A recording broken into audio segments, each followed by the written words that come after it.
There's a really emotive video playing on the two ginormous screens now inside the Hill Dickinson Stadium. Just seen David Moyes' face flash up. It's almost Hollywood cinematography, this. And perhaps you can hear in the background, "Here's to Everton," the voice over the PA just said, as they move between Goodison Park and this brand spanking new Hill Dickinson Stadium, which in 9 minutes' time will see its first competitive ball kick. Let's just turn it back to Brighton here as well, because Yassine Ayari is going to be making an appearance for Brighton today alongside Carlos Baliba, who we've spoken to already this afternoon. Ayari, Jules, is a guy that they like a lot here, and a lot is going to be asked of him and his teammates this afternoon. Yeah, and he's the perfect complement to Baliba in what he offers to this team.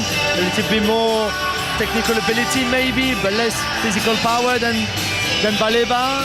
Less pace too, but he's the next one to go, certainly in their mind. AC Milan were very keen on him. They decided to go for another target this summer, but yeah, again, in that plan and the cycle that we mentioned earlier on how Brighton run their football club, he's the next one to go after. This is a perfect time to ask this question, Izzy, because the flags display has started inside this stadium. Everton fans have picked up their blue and white flags. The Lars are in the background playing. I can barely hear myself think. The reason that's appropriate is Fabian Öztler said about Ayari, "I need him to start being a loudspeaker." Well, I need 11 of them in this.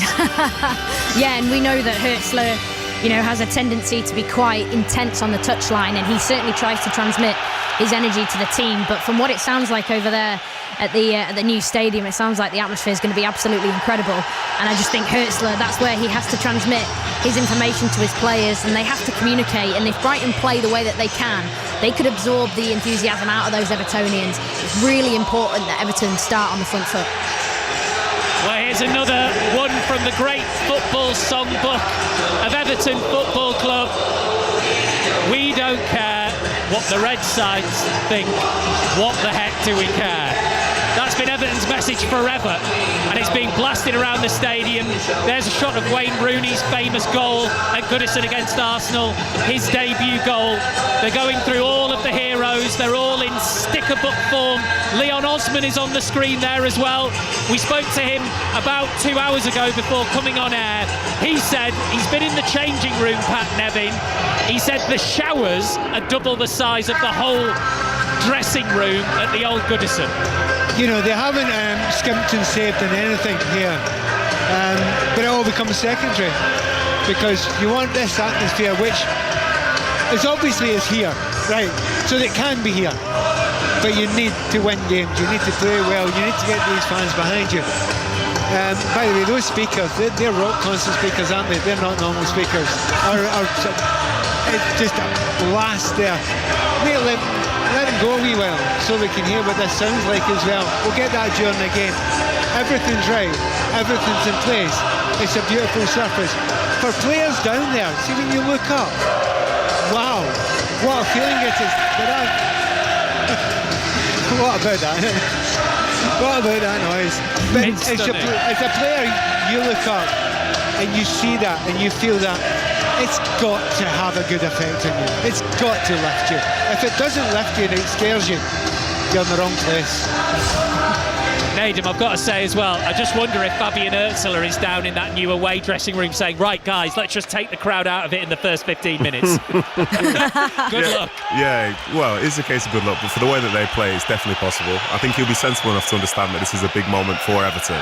But as soon as that game starts, it's another game of football, isn't it? And people revert back to the habits that they've had before. But looking at those scenes, hearing it now, it's just a reminder, what a great job it is to play football, to walk out into potentially tens of thousands of people. Even Julian Laurent's got a big smile on his face over Everton, stuff I never thought I'd see. The energy is incredible, and we've got all kind of generations just in front of us here with Steve and Pat and Vicky, young, older, grandparents, everything, and just the energy is incredible. New stadium, same siren. We have heard that so many times over the years. It tells you everything you need to know. Everton fans, it is time. Football's most famous flute white above the stand opposite us. And then the teams.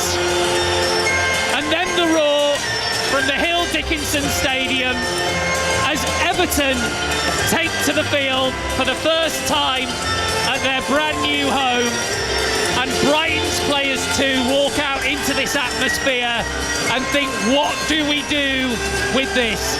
There's Jordan Pickford holding a mascot in his arms, dragging another just next to him, waves from the Everton players, response from the Everton fans, a great blue and white cloud of smoke from the fireworks descends over us.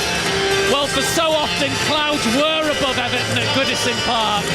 This is new, this is different, this is special. And now, ladies and gentlemen, and kick-off is just 3 minutes away.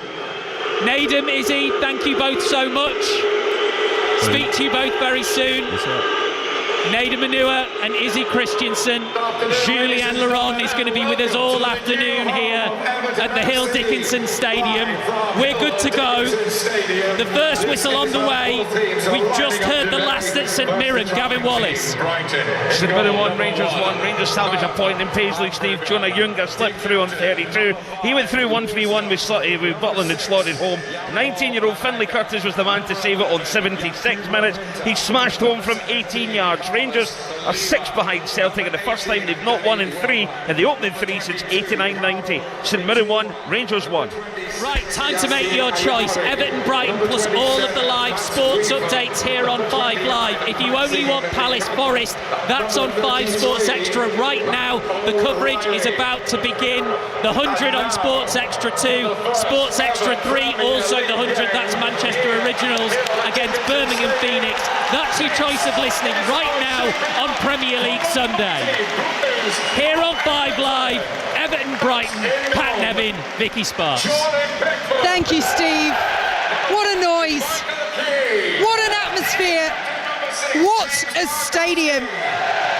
So many Evertonians, says David Moyes in his programme notes today, have waited so long for this occasion, and now it has arrived. And Pat Nevin, this feels very special indeed for every single Evertonian inside the stadium here, and the tens of thousands that are watching around the world and listening to our commentary here on 5 Live. As Jack Grealish gets a huge roar, his first start for Everton today. But just sum up what this means to you, Pat. No, it's brilliant. Everton are a huge club, but they didn't really have a huge stadium. They're a beautiful stadium, but it wasn't a huge stadium. They've got one now. You need that going forward, but it needs to be the home of Everton. These fans have to make it their own. Well, that's not going to be a problem, because we can tell that right from the start. Do you know what, Vicky? You're wearing a very fetching short-sleeve dress just now, right?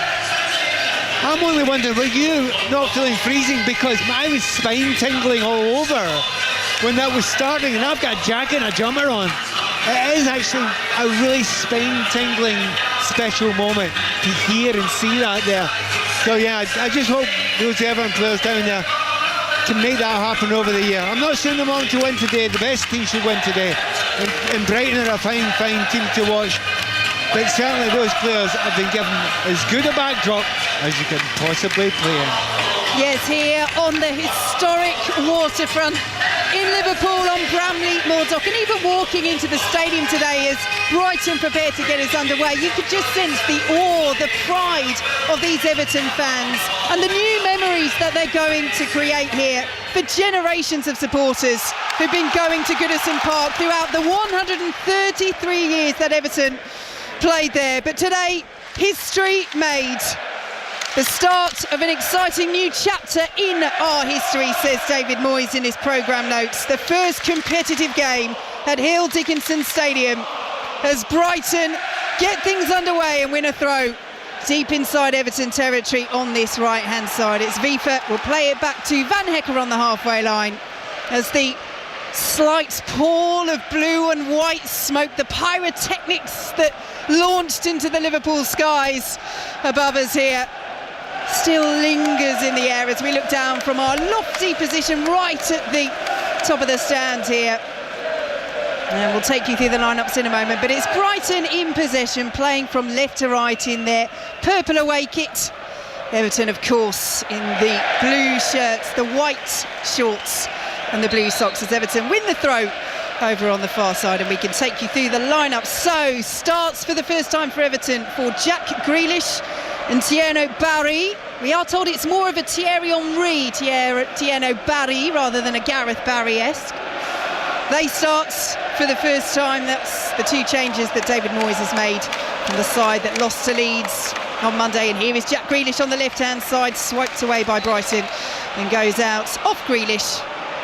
Deem the officials for a Brighton throw. So Everton with Pickford in goal, the back four of O'Brien, Tarkowski, Keane and Garner, Irabunum and Ganagay in central midfield with Njai, Dewsbury Hall and Grealish supporting Barry up top. They are still very short defensively. Everton, the likes of Patterson, Branthwaite, Mikalenko, all missing through injury as Idrissa Ganagay picks it up to Irabunum out to the left-hand side.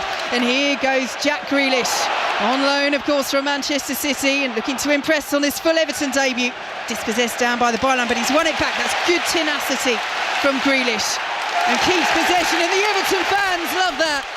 Here's Garner, has it on the left-hand side, midway through the Brighton half as Everton work it back to the halfway line, but you can just tell, Pat, every single bit of play like that is going to be cheered to the rafters and the cloud-covered sky here at Hill Dickinson Stadium, because Everton fans are up for a party. They're up for a party, but they're up for a fight as well, and that was great to see Jack Grealish there, having a go at getting by a defender. No, he actually didn't get by him.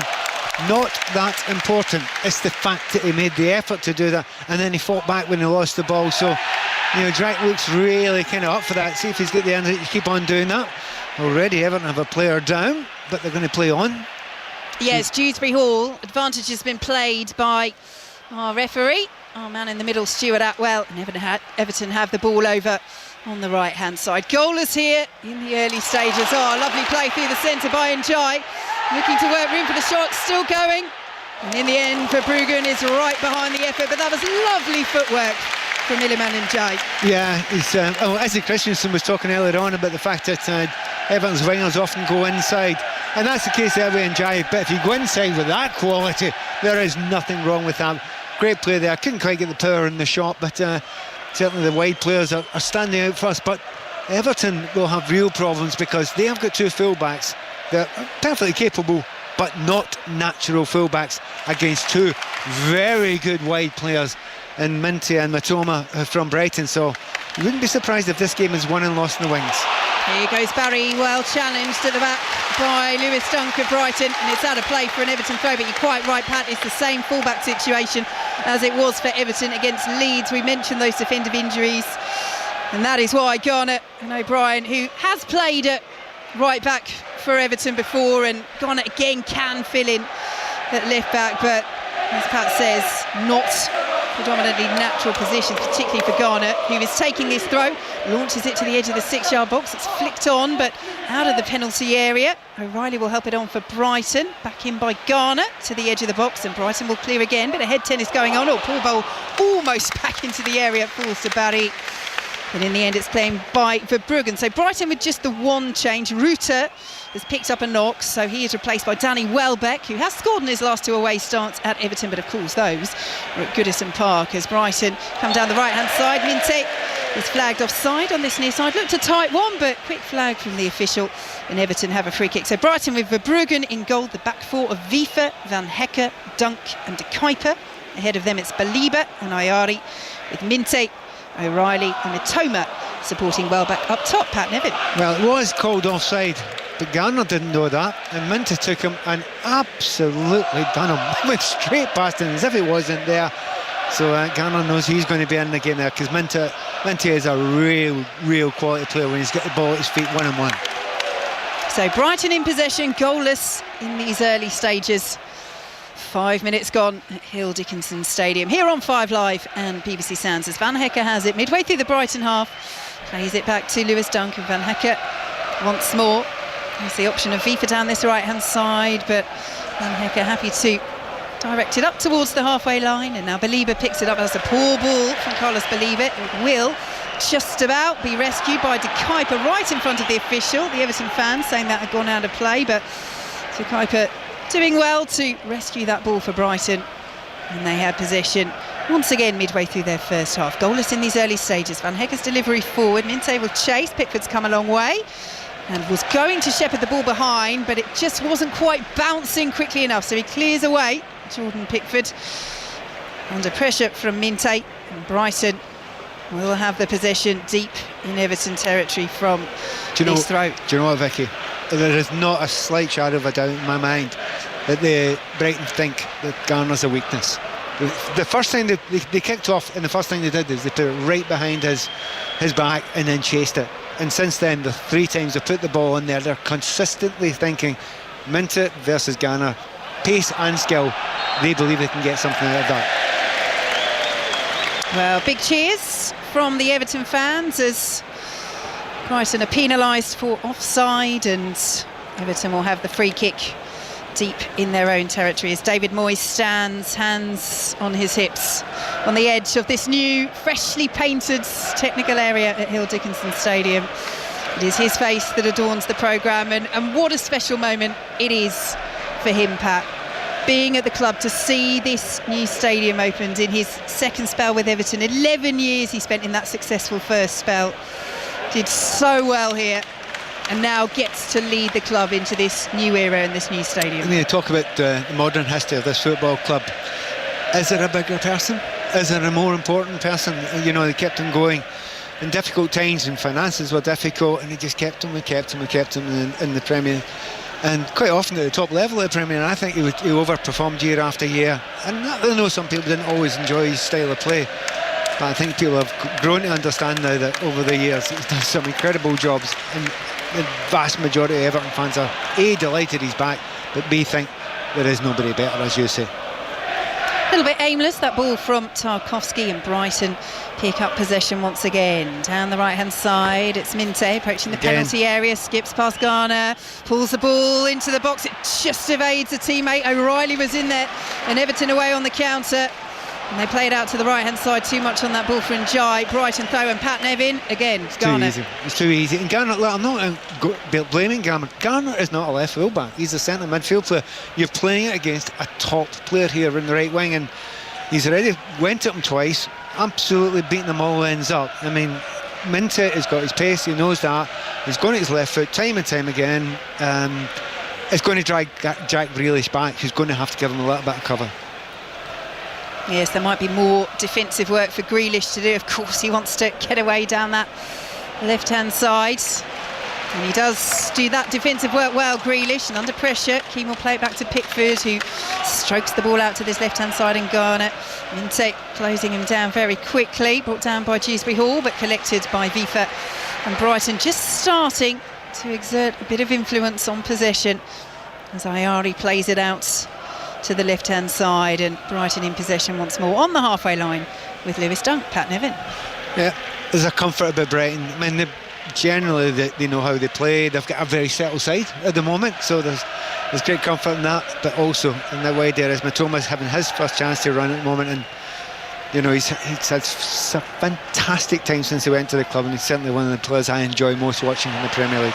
Block made by Everton midway through their own half, and then the decision goes against Carlos Baliba as Dewsbury Hall goes down, and Everton have the free kick just outside the centre circle. Well, all round on opening day, it was a poor performance on Monday against Leeds. They might have been furious about the penalty awards, which was controversial, but still not a good display. It took them until 53 minutes, Everton, to have their first shot on goal. First time since February 2024, in fact, that they hadn't had a shot in the first half of a Premier League game. Goalless here as Everton look to work it down the right-hand side. It's steered all the way back to Bart Verbruggen. Closing down is Barry. Verbruggen will clear over the halfway line and headed away by Garner. Brighton trying to make second contact with Matt O'Reilly, but Everton come away with it, and Garner will play it in field to Idrissa Gana again. Rabunam, man on, a big shout from the Everton crowd. Near 60,000. As the ball goes over the top, and he's all the way through to Bart Verbruggen. Now will be rolled out to the edge of the penalty area. Let's head for an update from the other 2 o'clock kickoff. Crystal Palace against Nottingham Forest. Aaron Paul. Palace 0, Forest 0. Really good start to this one. Chance apiece. First up, Ismail Assar played in down the left behind the Forest defence, able to get it into Justin Devaney. He tried to square it, should have shot that one. Well saved by Matt Sells. Elsewhere, and Doy has popped in a lovely cross to Chris Wood. He's seen a near post effort just trickle behind. 0-0. Commentary over on 5 Sports Extras. Brighton come down the left-hand side. Mitoma it is who will pull it back as they work it nicely. Brighton just outside the Everton penalty area. Minter involved and the shot driven in eventually by Ayari. And Pickford making the save. It's nice work by Brighton. Everton with the player down on the edge of their own penalty area, and referee Stuart Atwell just making sure there are no further issues. But they're moving the ball nicely, Brighton. They do. There's a real comfort about them, and they're not faced at all by all the excitement that's going on before this game, and understandably so. They're a team that go away from home, and they've gone to Anfield, they've gone to Chelsea, they've gone to all the big teams, they've gone to Man City. They believe in themselves, they believe in their abilities, and at the moment they've actually got the more comfortable possession by some distance. Pickford in possession inside his own penalty area. Brighton already off the mark for this Premier League season. 1-1 draw with Fulham is how they opened their campaign. Fulham with a 97th minute equaliser in that one. As Brighton and Dunk have the ball outside their own penalty area. Back to Verbruggen, who spreads the play out to the left-hand side. Mitoma will chest it down. Good pressure by Jake O'Brien, stepping up from right back. And now Njai will put the pressure on Brighton. And Barry inside the area as they work it back to Verbruggen. Plays the ball out to this right-hand side. Viva underneath it, flicks it on. Minte's there, offside. And that's frustrating for Brighton. I think he had just gone, but the header in field was good. It found O'Reilly, and Brighton had bodies ready to attack that Everton back line there. But we play on with Everton in possession after that set piece. Yep, once again, Jack Grealish gets the ball and he's been pushed backwards, and that's the whole point about him, for me, not being a natural winger. Gets the ball, you try and get it in the final third if you can, which is easier said than done sometimes when your team's under pressure, but he has to get and turn around and go and make yards the other direction. And at the moment, that's why I always prefer Jack Grealish as a 10. Here is Belieber in possession for Brighton on halfway. Is that something that Moyes could do at the moment with the players available at his disposal? Yeah, because I don't think Dewsbury Hall's a natural wide player either, but he's capable of playing a little bit wider. There's no reason why they can't split it and one of them play a little bit further wide. In fact, the problem Everton have got is they've got 3 number 10s out there, and Jai's a 10 as well, to be fair, and they have to be adaptable and be able to change throughout a game. We've got the option of Dwight McNeil as well on the bench. It could come into that equation, but it is Grealish starting on the left on his first Everton start. As the ball goes over the halfway line, the clearance from Brighton, and Pickford picks it up. Everton playing from right to left here on 5 Live and BBC Sounds. Crystal Palace against Nottingham Forest is over on 5 Sports Extra. Highlights, of course, of all of Sunday's games on Match of the Day tonight, 10:30 on BBC One, and you can watch all of the goals from 8 o'clock on the BBC Sport website. Here is Grealish, well challenged by Vifa. Ball goes out of play for an Everton throw. Yeah, he was desperate to get on to the ball there. Remember, this is a man who wants to go and play for England again, and he's got the skills to do it, but he was closed down very, very quickly there. Understandably, that's what you do if you're a full-back. Everton in possession on the halfway line. Yes, Grealish saying at the time when he was left out of the squad for the Euros last year that he was heartbroken by that. That is the aim, to get back into the England squad, to go to the World Cup with England next year. And he's on the ball here, left-hand side. A thrill of anticipation every time Jack Grealish is in possession. Rippling around Hill Dickinson Stadium as Irabunum has it midway through the Brighton half, but Brighton have too many bodies in the way. It's good defending by the visitors, and they work it forward. Welbeck won't quite latch onto it, cleared away by Tarkowski, and the ball goes out of play deep in Brighton territory for a Brighton throw. 0-0, 15 minutes gone. And Brighton look very, very good in the break, don't they? As soon as they ever get a little ball in the final third, if they lose possession at all, the 2 wide players go, and you know that Welbeck has got such intelligence about him. He will hold the ball up well, he'll roll it, get himself into good areas to lay it off to midfielders, and they're all flying forward as well. They're a really well drilled team. Mitoma won't latch onto that, and O'Brien will head it forward for Everton, but Brighton send it forward once again, and now Mitoma up against O'Brien once more. Third of the way inside the Everton half on the left-hand side. 0-0 here on 5 Live and BBC Sounds as Brighton under pressure. Work it back to Van Hekke. Danny Welbeck just sitting on the shoulder of that Everton back line. 34 years of age. Brighton's joint top scorer last season along with Mitoma. 11 goals he got. Playing in the absence of the injured Jorginho Ruta, who has a slight knock. And as Brighton see that ball knocked away from Ayari, but Everton knocking it around at the back, almost play themselves into trouble. Keane eventually will steer it back to Pickford. Welbeck's closing down. Pickford under pressure clears. Minte's there. O'Reilly getting involved. Hacked away by Garner. A little bit nervy at the back for Everton there, but they have survived that attack. And they work it nicely out to the left-hand side, and Dewsbury Hall plays it forward. And now Barry certainly was offside. The ball from Yanagay had a little bit too much on it as well, and it's through to Verbruggen, 0-0. That's a classic moment of the difference between very good footballers and top footballers. That ball has to reach him, Jai. It's a through ball. You don't get that many opportunities in the game. You've broken, you've got a chance to play it into Njai, who will then be running on the goalkeeper. He makes a wrong decision from the midfield there, and I think it was Iria Bunam tries to go and slide it through to the centre forward, who was offside anyway. The top players spot that. They see that, they know it, they understand it, even though it happens very, very quickly. And that's where Everton have a problem right now. Brighton in possession, just inside their own half. This goal scoring in general, such a challenge for Everton. Going back years, no Everton player has hit double figures, in fact, in a Premier League season since Richarlison back in 21-22, as Brighton could be in behind here. It's Mitoma bringing the ball down inside the area, off the top of the crossbar. What a super move from Brighton. What a super effort from Kaoru Mitoma.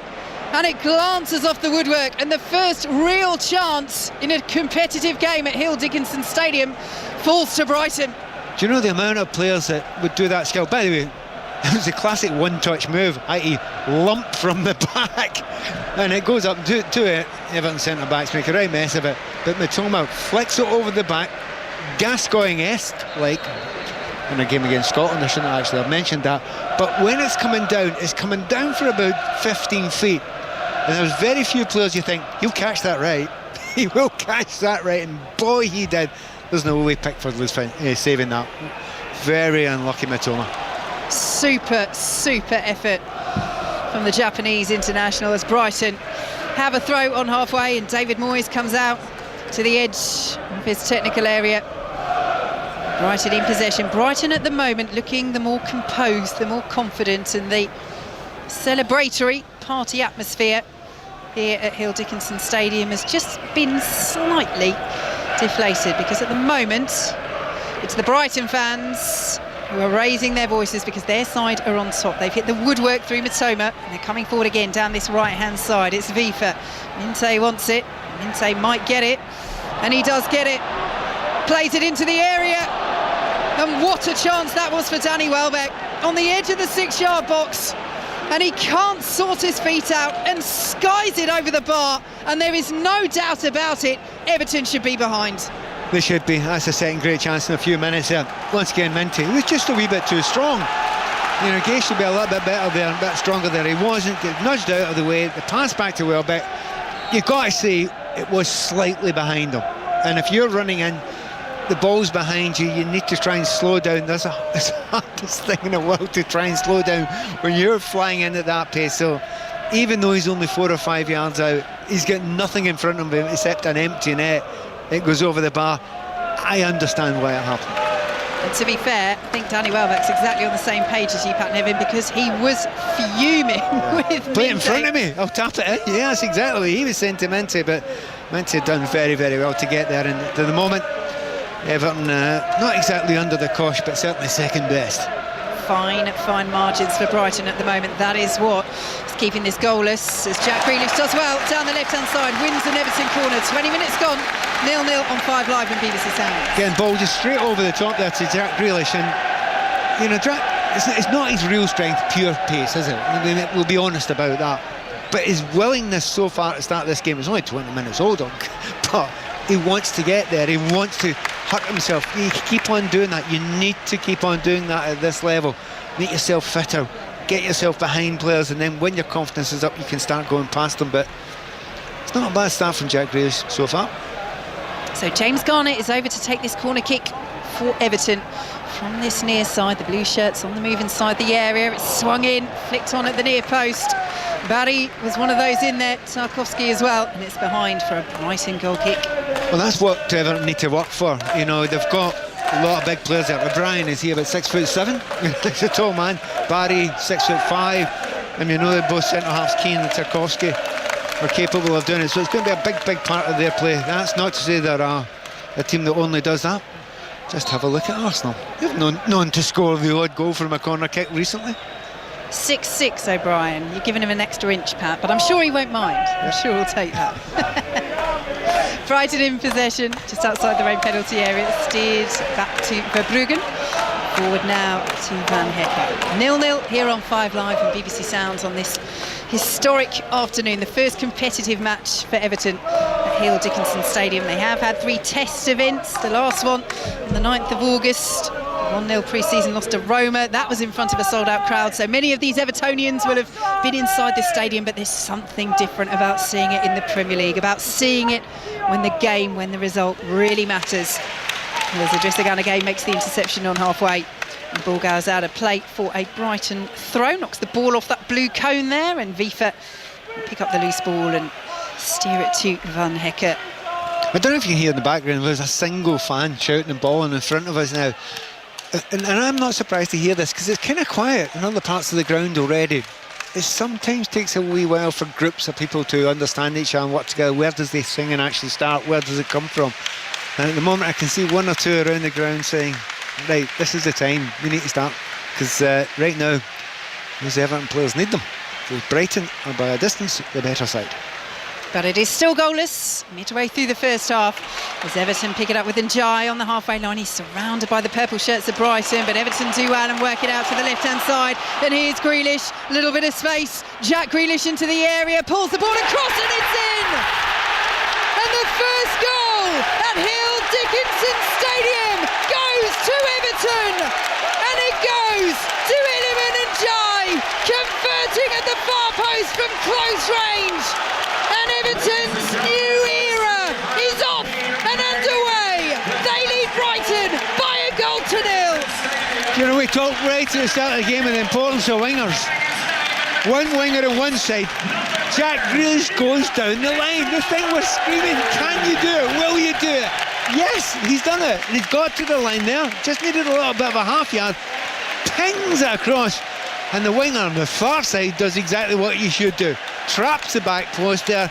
And Jai, for me, the best and most creative player for Everton last season, comes in there. It's not an easy finish, but he gets in there at pace and he smashes it into the back of the net. Just as this place is going a little bit quiet, it's livened up again, hasn't it? What a noise. Well, it's brilliant work from Grealish. It's good work all round from Everton. Tenacious build-up play, finding that space. We talk about, you know, the players that David Moyes has brought in, and he'll have a little bit more creativity. It's Dewsbury Hall that gets it in the 10 position. And if you've got it in the 10 position, you have to be creative. You have to play the right pass. He played the right pass to Grealish, right into his feet. And as I say, the 2 other players are in the wider area. So those 3 have worked together very well to get Everton's first goal in this new stadium.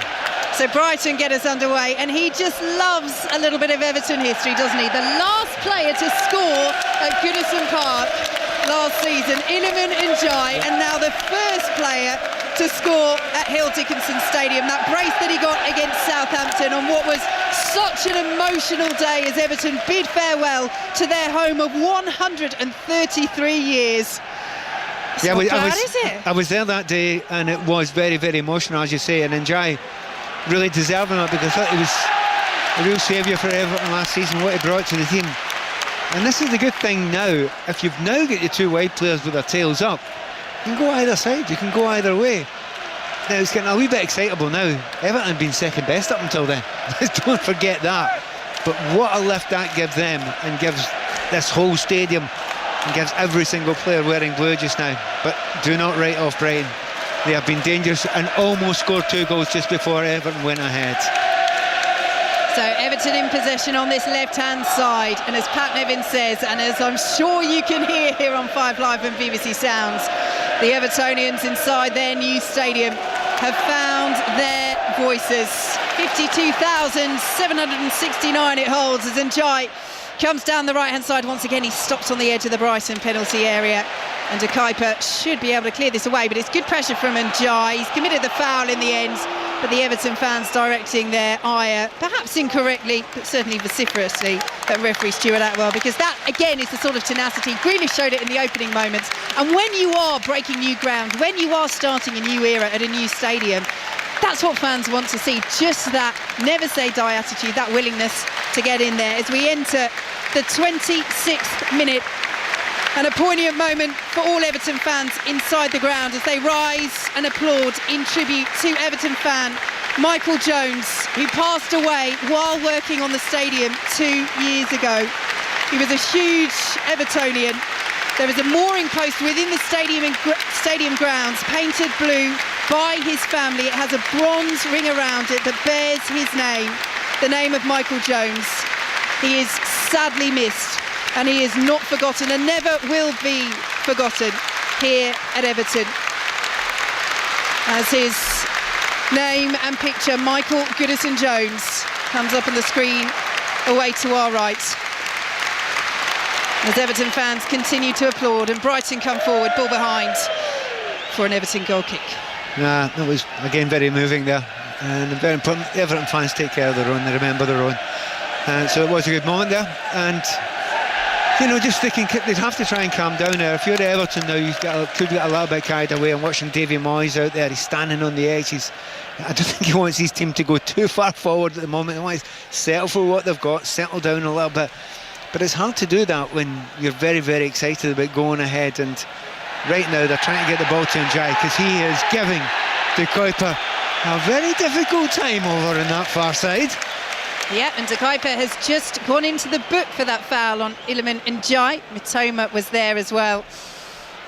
And at the moment, Njai, having scored Everton's opener, their first goal at their new stadium, is running the show. Let's head for an update from the Gulf. Ian Carter.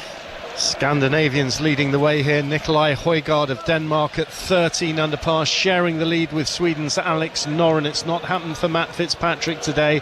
2 over par for his opening 7 holes. He's now 3 shots behind, and Marco Penge also at 10 under par. As for Rasmus Højgaard, he's back at 7 under, struggling on the back 9. He's going to have to concentrate all the way to make the top 29 and into the European Ryder Cup team. He's currently in a share of 18th.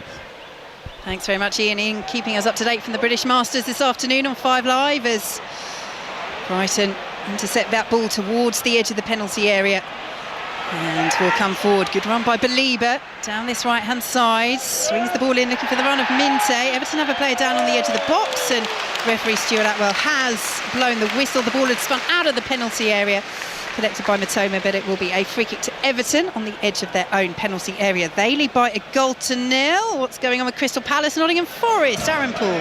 Approaching the half-hour mark here, Vicky, and Palace have just had a really good chance through Jean-Philippe Mateta on his right foot, 25, 30-ish yards out. He lined up a shot, plenty of time to take. He went for the bottom corner, but Matt Sells equal to it in the Forest goal. Palace just ramping up the pressure. The atmosphere inside Sells absolutely bubbling as well. Palace 0, Forest now. Thank you, Aaron. Commentary continues over on 5 Sports Extra. Here is Everton's goalscorer Njai just inside the Brighton half. There are 3 purple shirts on him there. But again, they can't stop him. Again, they've given away the free kick. He's been fantastic, hasn't he? Njai, since that goal, isn't it? He's just lifted that performance, which has in turn lifted this stadium as Everton lead 1-0. He had a run early on where he took 3 players out of the game, and he's got that kind of lovely little dip of the shoulder. And because of his really tight turning circle, it's harder for the tall players to get near him. And to be honest, he's playing with incredible confidence just now, and it's just growing all the time. So Everton with the set piece just inside the Brighton half in a central position. Likes of Barry Michael Keane forward as the ball goes for Tarkowski on the edge of the area, heads it back across, it's cleared away by Brighton, but they're deep. And Garner will pick it up for Everton and steer it all the way back to Pickford, clad in bright green. He clears it over the halfway line. Everton leading by a goal to nil. Tarkowski stayed up after that set piece as the header back from Vifa just has enough to get away from Barry and through to Verbruggen. Interesting pass back, that one, a diving header. Got a lot of pace on it, and he had to do it because you're right, it was being closed down a little bit. Intriguing to see, was it Tarkowski who stayed up there for quite some time. It is a very important thing for Everton. It's free kicks, it's long throws, it's corner kicks as well, with those big players coming up. And at the moment, they are winning all the first headers when the ball's crossed in there. I think Brighton are allowing it, because the big men will win it at the back post and head it across, but they've got enough players so far to be able to deal with when it gets in there. Former Everton winger Pat Nevin here with us on 5 Live and BBC Sounds for this historic afternoon here at Hill Dickinson Stadium. 31 minutes gone. And it's Iliman Ndiaye who scored the last ever goals at Goodison. He scored the first goal here for Everton, but Brighton into the area. Minte's done really well, still retains possession, pulls it to Danny Welbeck, who's challenged. Minte has it again, and then Ayari lets fly, well blocked away by Irabunum. But Brighton knocking on the door there. They come down the left-hand side, ball swung in, it's headed away by Michael Keane, flicked out of the penalty area. Grealish is there and will get there ahead of Vifa. And plays it back and well cleared away by James Garner. Forward by Van Hecker is midway through the Everton half. Ball goes out of play and it's been given as an Everton throw. Midway through their own half, Everton 1, Brighton 0. Once again, Minty, very, very impressive, isn't he? He is lightning quick, and he won that battle against Garner. Give him his due, Garner. He's fighting his cause. He's not as quick as the player he's playing against. He's not a natural in his position, but he's making sure he slows him down slightly there. He made such a desperate tackle in the box there. I thought he could have given away a penalty, but give due to Minty. He stayed on his feet and it led to half a chance. Ball goes out of play for a Brighton throw just inside their own half. Everton 1, Brighton 0. Here inside Everton's new stadium on Bramley Moor Dock, which hadn't been used since the late 80s, and walking into the stadium today, it was fascinating to see how Everton have incorporated all these heritage aspects. You've got the Grade 2 listed hydraulic tower and engine house, which date all the way back to 1883, that are still retained, and the old railway track as well, that's been restored, touching on that link with the City of Liverpool's industrial past as the ball goes out of play for an Everton throw. And I found particularly interesting the huge dock walls as you come into the stadium. They line all the front of the stadium, then you get into the stadium grounds with huge towers, almost like sandcastles as you come in. It's very impressive and imposing as Everton look to impose themselves on Brighton. Oh, it's lovely work by Irabunum, shot just wide. Really nice play from Tim Irabunum. And that shot trickling just past Verbruggen's post, and it stays Everton 1, Brighton 0. But it's interesting, Irabunum, he just looks a bit more comfortable when he's going forward, the ball at his feet. And it's very un-Moyes-like the way this team's trying to play just now. They're getting the ball down quite a lot of the time. They're getting to the wide players, they're saying to them, just go, attack, dribble, take a chance. Really good to see that, and I know that was always what David Moyes wanted to do, but I don't think he always felt he had the players to do that in just about any of the clubs that he's been at.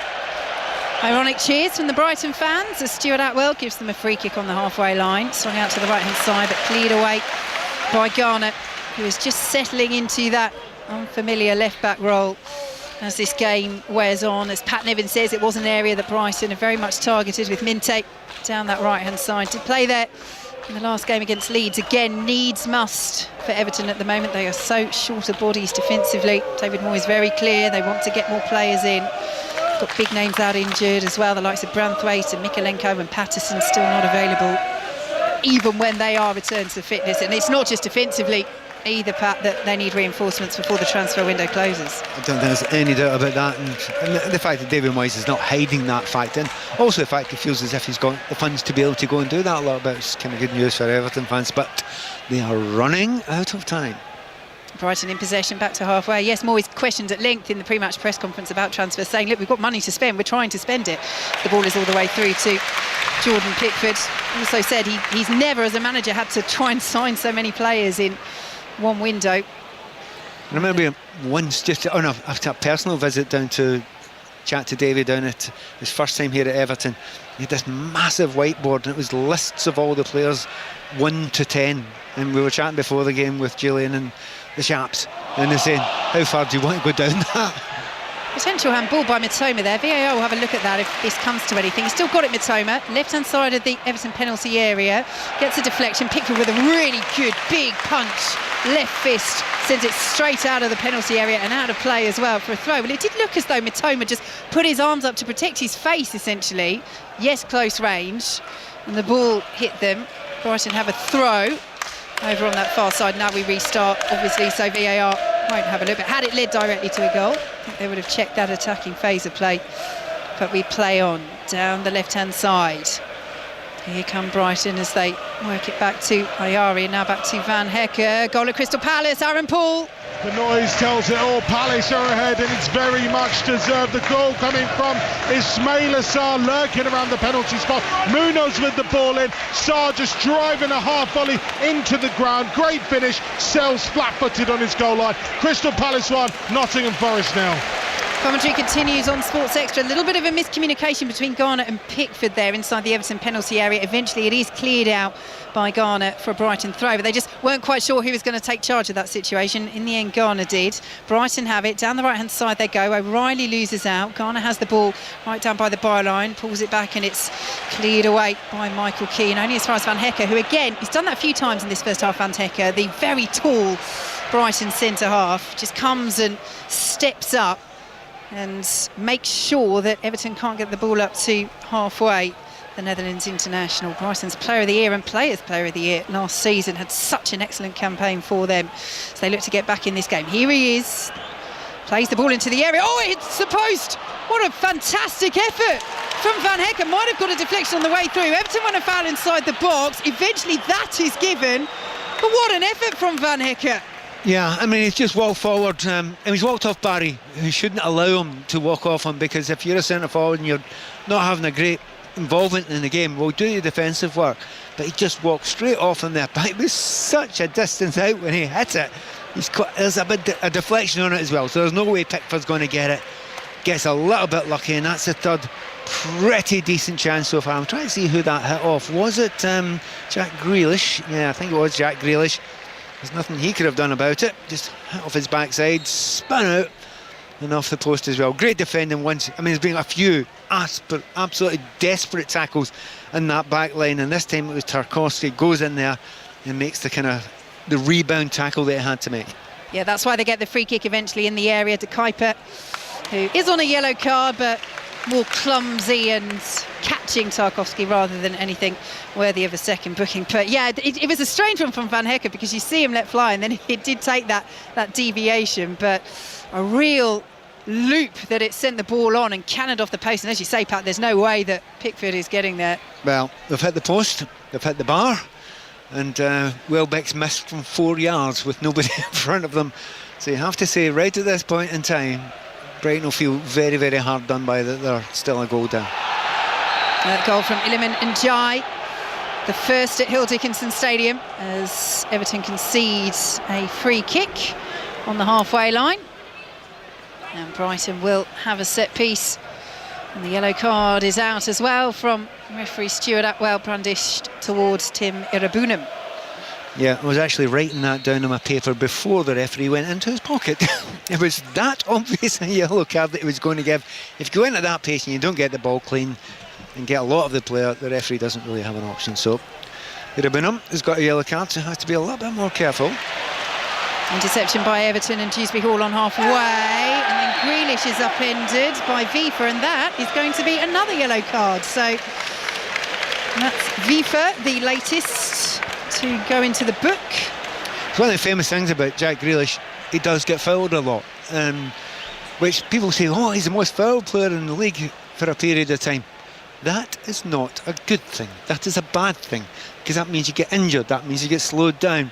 If you're going to get fouled, you can get fouled in one place. It's in the final third. That's where you want to get fouled. And at the moment, that's what Jack Grealish has managed to do. It's just about in a position where they can put a dangerous cross in. Did you ever top any most fouled charts, Pat Nevin? I didn't do things like that back then. You should get up. Free kick to Everton by Dewsbury Hall is poor. It's headed away on the edge of the penalty area. And then Brighton have a player down off the ball. We're playing on for now. O'Brien's delivery into the area. It's over the head of everybody. Comes out to Grealish, just to the left-hand side of the penalty area. Now eases his way into the box, pulls it back. Dewsbury Hall will dink it in, floats it up to that far post, back across goal, comes to Grealish, lays it off. Keane was there but can't latch onto it. Last ditch defending from Brighton, keeps it Everton 1, Brighton 0. But Everton coming down this left-hand side once more. Here's Garner, gets it from Dewsbury Hall, and Garner's going to go for goal here. Curling effort, wasn't quite curling enough, and goes a few yards wide of that far post. Everton 1, Brighton 0. 4 minutes to go until half-time. What was intriguing there was Grealish having a little bit of a better understanding with Dewsbury Hall. Just watching the both of them play together, they can be a bit similar. They want to play in the same sort of positions. That's fine. They could be interchangeable as far as I'm concerned. However, looking for each other, understanding each other's abilities, that's a good thing. So Verbruggen clearing the ball away for Brighton, all in bright orange there, number 1. And Everton will clear it up to this left-hand side, but the ball from Garner took a flick off Dewsbury Hall on its way through to Grealish. It won't be kept in, and it is a throw to Brighton on this near side. And worth noting as well, with FIFA going into the book, that is now both of Brighton's fullbacks on yellow cards. Yeah, again, talking about how important the wide players are. Both of the fullbacks now. And if you're a winger, you just think that's exactly what you want. You're not even into the second half, and you know that both fullbacks are going to be wary of making a tackle at all on you. But and Everton have managed not to get Garner or indeed O'Brien in the book, which O'Brien's played Matoma brilliantly so far, whereas Garner, no, the fact he's not in the book yet under the pressure he's been in, he's done well. And Everton do well there. They win the throw midway through their own half, leading by a goal to 0. As referee Stuart Atwell tells James Garner exactly where to take that throw from, and David Moyes again out on the edge of his technical area ahead of the game, saying he was really looking forward to playing at the new stadium. Hope we can get used to it as quickly as we can, and that's it as well, isn't it, Pat? He's talked in his programme notes about bringing the soul of Goodison Park to Hill Dickinson Stadium, and that does take time. 133 years of history, you can't just transplant it a few miles. You can bring the feel of the fans, you can bring the fans, you can bring the team, but there's a reason why there were so many memories ahead of this game being played out from Goodison Park. It felt almost like Everton were still saying goodbye to Goodison Park, as much as they were still celebrating the opening of this new stadium. Absolutely the case, and we've seen it through the years of some stadiums. You know, remember Arsenal when they moved in? It took a while. You know, it was comments about the library, etc. Even Spurs for a wee short period when they moved in. Certainly Man City, they've found it as well. So it takes a little while to find its kind of voice and where its voice comes from. But a couple of wins would help. Also, you have to remember, there's a lot of tension around Everton Football Club at the moment. It's been a difficult few seasons for them. When they go 1 or 2-0 up over the last few years, it's been fear. You're worried they'll get dragged back down into that relegation zone every time. So that's a muscle memory that's still here. A minute of normal time to play at the end of this first half as Everton pick the ball up outside their own penalty area, steered back by Tarkowski towards Pickford, who sends it out of play on this left-hand side right into those Everton substitutes. As David Moyes waves his players back to defend.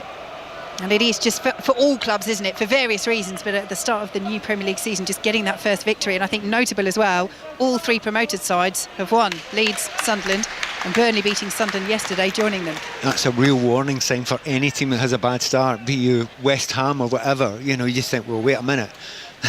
That's your expectation that 2 or 3 of them will be maybe left adrift, and it's a wee battle between 4 or 5 others. But if those 3 start well and keep it going for a wee while, it's going to be a very entertaining season, which I suspect it will be anyway. Ball is stabbed back to Verbruggen by Brighton as they play it out to the left-hand side. As that really did skew the relegation battle last year, didn't it? Because the promoted sides did so terribly. It's pretty clear into late spring who was going to be going down, and so it proved, but could, after the opening round of games, Ladies and gentlemen, a bit the tighter. official has indicated that the minimum of 2 minutes. 2 minutes of added time. I don't think you could have missed that, listeners. 2 minutes of added time at the end of this first half. Perhaps they're still tweaking the levels of the stadium announcer. Do you think when they bought the new speakers, they went, we'll have the big ones? Tarkowski, terrible back pass. O'Reilly, brilliant save, Pickford. And he has rescued Tarkowski, who had his head in his hands.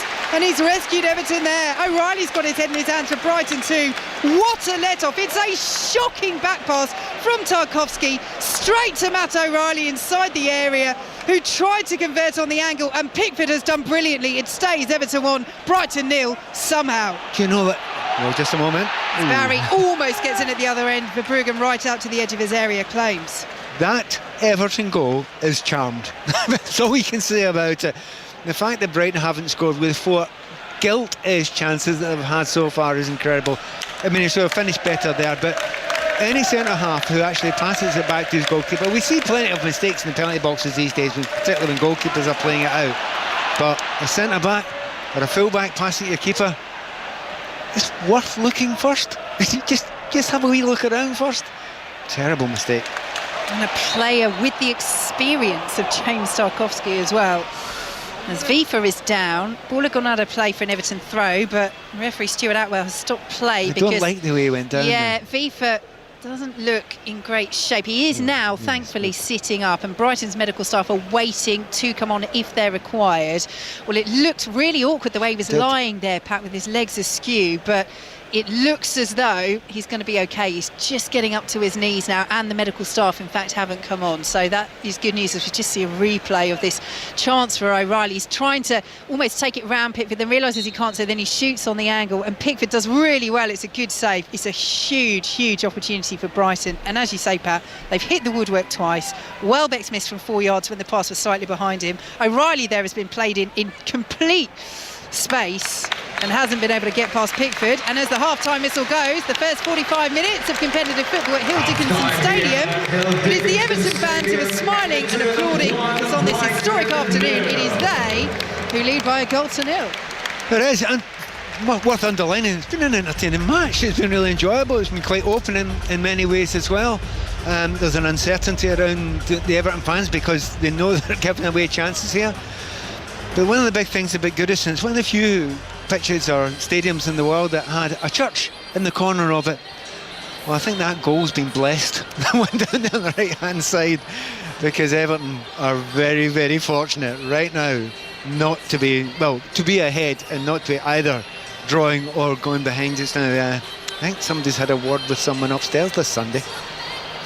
Yes, Brighton's players, I'm sure, will be shaking their heads going down the tunnel. How they have not scored in this first half will be beyond them. But it is Everton, and Iliman Ndiaye, the last player to score at Goodison Park for Everton's men's side, who scores the first goal at Hill Dickinson Stadium and once again gets a little piece of Evertonian history. It's Everton 1, Brighton 0 at the break.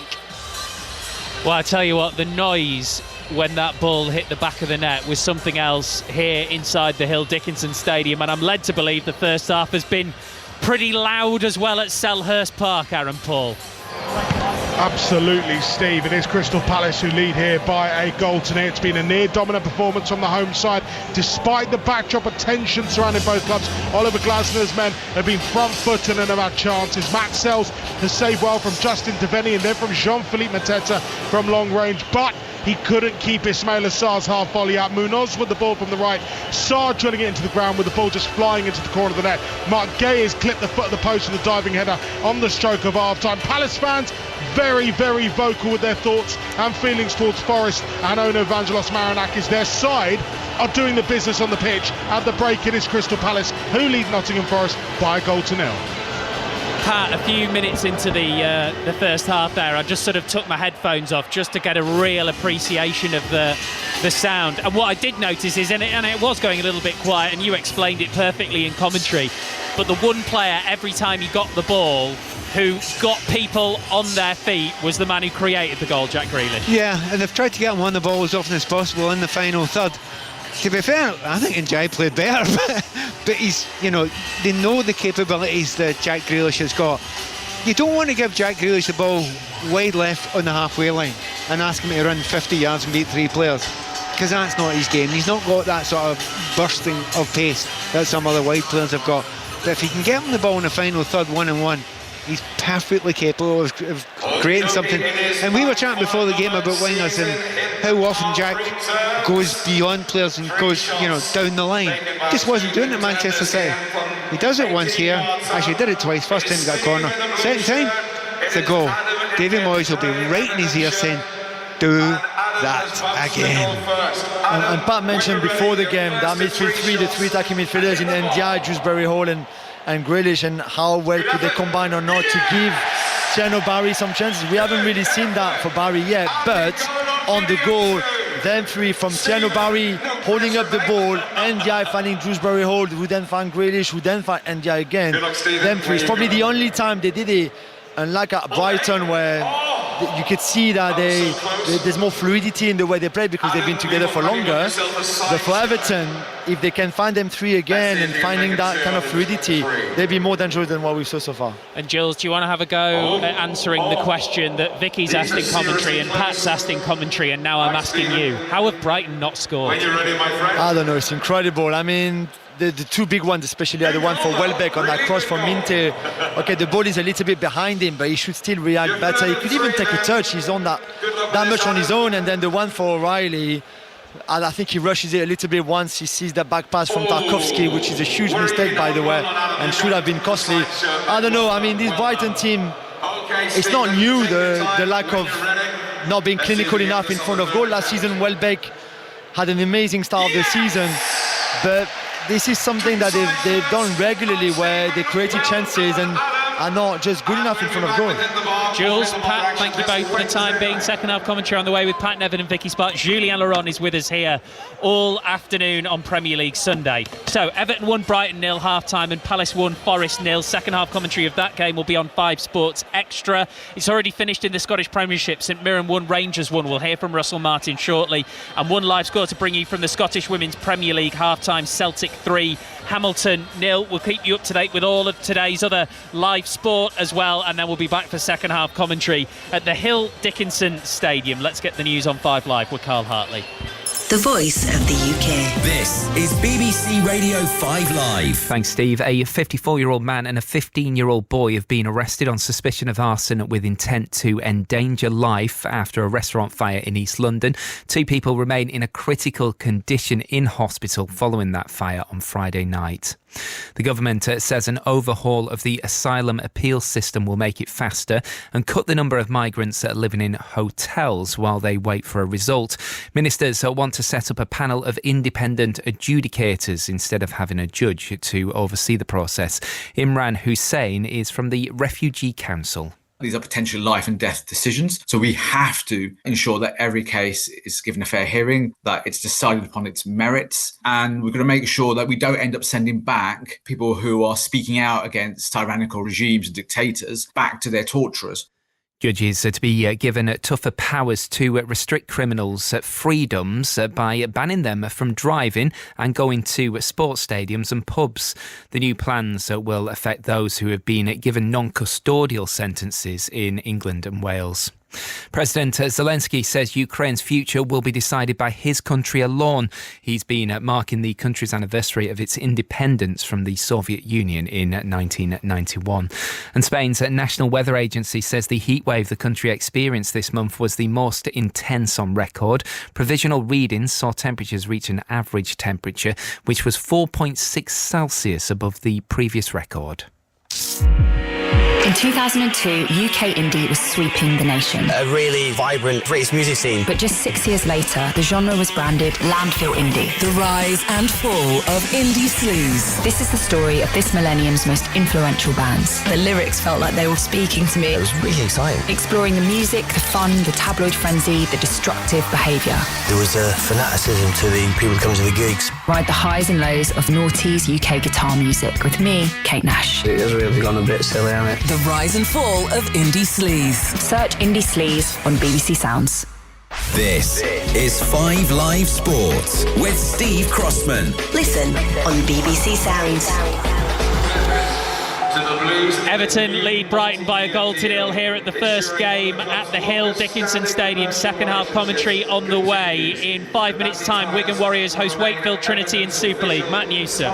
Yeah, it's a big game for Wigan this. They can feel the hot breath of the likes of St Helens and Leeds on their backs. They're now level on points with them. And with Hull KR 6 points clear at the top, they really are, at the moment, under a little bit of pressure. So what a time to bring back Bevan French. Their big man, he's not played since the 20th of June through injury, but he is back this afternoon. Will it be too soon? Well, that is yet to see. Wakefield have their own test as well. They're looking to close the ranks on Hull and leapfrog them into 6th place. That battle for the final playoff spot between now and the end of the season is a huge one. Get a win today, and that's a rare occurrence in Wigan, then they are right in the mix. But Wigan, Wakefield, someone on offer for both teams, but this should be a very good game. In the 100 earlier, Trent Rockets beat Welsh Fire in the women's match by 23 runs. That keeps their qualification hopes alive. The men's match has just got underway. Atif Nawaz. Well, it's a different kind of scenario here for the Trent Rockets. If they win today's game, they'll knock out the 5 teams beneath them in the table, with 3 teams tied in the top 3 spots at 20 points. They've started well against the Welsh Fire, keeping them quiet, having put them into bat. The Welsh Fire are 30 for 1 after 34 balls. So that one's live on Sports Extra 2. On Sports Extra 3, Manchester Originals women against Birmingham Phoenix. Nick Eshregani's at Old Trafford. Yeah, well, the Originals are looking to go level on points with Northern Superchargers in second place in the women's table with a victory here against Birmingham Phoenix, who are rock bottom. They're out of the playoff contention already, and it's been a terrible start for the Phoenix, who won the toss, decided to have a bat first. They are 18 for 3 after the first 30 balls. Final round of the British Masters. Correspondent Ian Carter's at the Belfry. Feels like it's all about the Højgaard twins at the moment. Nikolai has moved to the top of the leaderboard and 2 shots clear with a birdie at the 10th to move to 14 under par. Meanwhile, Rasmus has picked up a birdie at the 15th and is now 3 holes away from a Ryder Cup debut. He's currently at 8 under par in a share of 13th, top 29, and he gets the last automatic spot in Luke Donald's team. Matt Fitzpatrick, he's at 11 under par alongside Andy Sullivan. Fitzpatrick going to the turn in 1 over par today. The Women's Rugby World Cup, Ireland beat Japan this morning 42-14 at Franklin's Gardens. In Northampton, South Africa versus Brazil has just got underway, and South Africa lead 12-0 at 5:30. New Zealand play Spain in York. Already today, another bad day for Rangers. They drew 1-1 in the Scottish Premiership at St Mirren, so they've drawn all 3 of their league games so far this season under new manager Russell Martin, who we can hear from now speaking to BBC Scotland. Yeah, it's frustrating. We're making it hard for ourselves in games at the minute, conceding poor goals. So yeah, it's disappointing. We just have to, for some reason, we don't start the game enough. Well, it's tension. We don't start the game enough energy and intensity, and then we paid a price for it. We can see the poor goal, which we'd actually really worked a lot on to avoid. We're 2v1 at the back, but the ball comes inside us somehow because the setup was fine. And then, then we're chasing. The subs had a really good impact. The running was there. But like the courage to really take the ball in the first half and be really aggressive in the final third. We turned the ball over a lot without really having conviction in our actions. Are you relieved to get a point out of it in the end? Finlay Curtis made an impact. I thought we were going to win the game in the end because the second half was so dominant. We're in there a lot. The final pass or the execution decision is not as clean as it should be because we're chasing. So there's a little bit of anxiety in there. So they need to take a breath, the lads, and they have more chances to execute and score more, create a bit more. But I love the intent from the second half and last half hour. So I thought once we scored, we'd go and win the game, but it's frustrating we haven't. Yeah, 3 wins out of 9 for you so far. How worried are you at the lack of progress? Yeah, it's also 2 defeats in Europe, so it's also not like the end of the world. 8 weeks in, you usually have 2 or 3 games played by now. We've been 8 weeks and had so many games, we've gone straight into the fire of European games and stuff like that. So I'm under no illusion. The window needs to shut. Everyone needs to be all in when that happens. Everyone needs to be all in for the next 2 games before it happens. And we can make things feel very different next week. Yeah, Rangers boss Russell Martin, 3 games, 3 draws. Meanwhile, Celtic have won 3 from 3. At 4:30, we're live at Craven Cottage for full commentary of Fulham against Manchester United with correspondent John Murray and Clinton Morrison. We can have a quick word with them before the second half here at Everton. John, I think we know the United storyline. They were good in defeat against Arsenal, but this is a different kind of challenge. Yeah, and I think principally in terms of the storyline, does Onana come back in to start the match? And I believe the word is that he has travelled with Manchester United, so I think the answer to that is probably yes. We'll find out in the next 20 minutes. And the other question is, are we going to see this expensively assembled Manchester United front three all starting together for the first time? Also interested, Clinton, as to whether or not we'll see Rodrigo Muniz from the start for Fulham, because he's been one who's been linked with moves, and he was on the bench for the first game, came off, scored. Yeah, and the goal was fantastic against Brighton. What a finish. Yeah, you'd expect him to start, most definitely. I think he's a top player, and Fulham need to keep him. You need to start your best players and keep him. I don't know why he didn't start last week, but he come on and made a big difference, and Marco Silva was bigging him up in his interviews after. So, yeah, he's a striker they need to keep hold of. You always need two. They got him and Jimenez, and I think that they might want to add a bit more, but they can't afford to lose him, Crossy. However, 7 of his last 9 Premier League goals have been scored when he's come on as a substitute. Oh no, he could be a super sub, as Mr. Murray says, Crossy, who knows? But no player, that's the problem, isn't it? Some players are just better, see Chloe Kelly, at coming off the bench. However, as a player, you don't want to be that person, do you? No, you don't. But Ole Gunnar Solskjaer was that person. But he started games as well where he's done well. I was saying to John, the last time I came here was last season when they beat Liverpool, and he gave Virgil van Dijk one of the hardest games I've seen. He scored a fantastic goal, and he caused him all kinds of problems. So he's a really good striker. I know Tom Kearney, and I know Tom Kearney speaks so highly of him. He says he's a top player. And on goalkeepers then, just briefly, Clinton, Manchester United linked with one this week after what we saw last week at Old Trafford. So do you think there's a possibility that we'll see Onana today? So that'll be 2 keepers in 2 games, and then maybe 3 and 3. Yeah. No, I think the young one they're bringing is maybe second choice. I don't know why Man United are doing business like that when they need a number 1. So it looks like Onana is going to be the number 1, and they're going to have to stick with him. And I know they are trying to bring in a young goalkeeper. I think he's only 23, 24 years of age. He's really super young, but I think that's to be a number 2. So they still have a problem there, but Onana needs to just have a good season and a good game if he's selected today.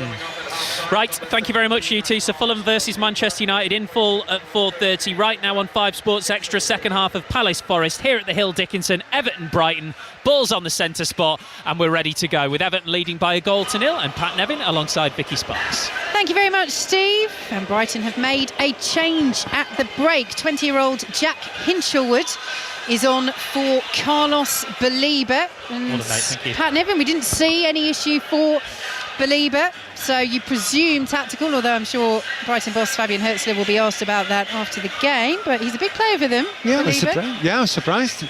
So there may be some sort of slight injury issue, and early on in the season you don't really want to take any chances on any players. So Everton get us underway in this second half, leading by 1-0. That historic goal scored by Iliman Ndiaye, the first at Hill Dickinson Stadium. The man who scored the final 2 goals for Everton at Goodison Park against Southampton last season, bagging himself another bit of Everton history. As Brighton playing in their away purple strip, light purple, bursting over the halfway line. We'll take you through the lineups in a moment, but it's good running by the substitute, Hinchelwood, out to the right-hand side, and Viva picked up by Minte. Keane appealing for offside, not given. Minte's done really well down to the byline, pulls it back, won't find Welbeck, and cleared away by Garner for Everton. And Barry will chase this.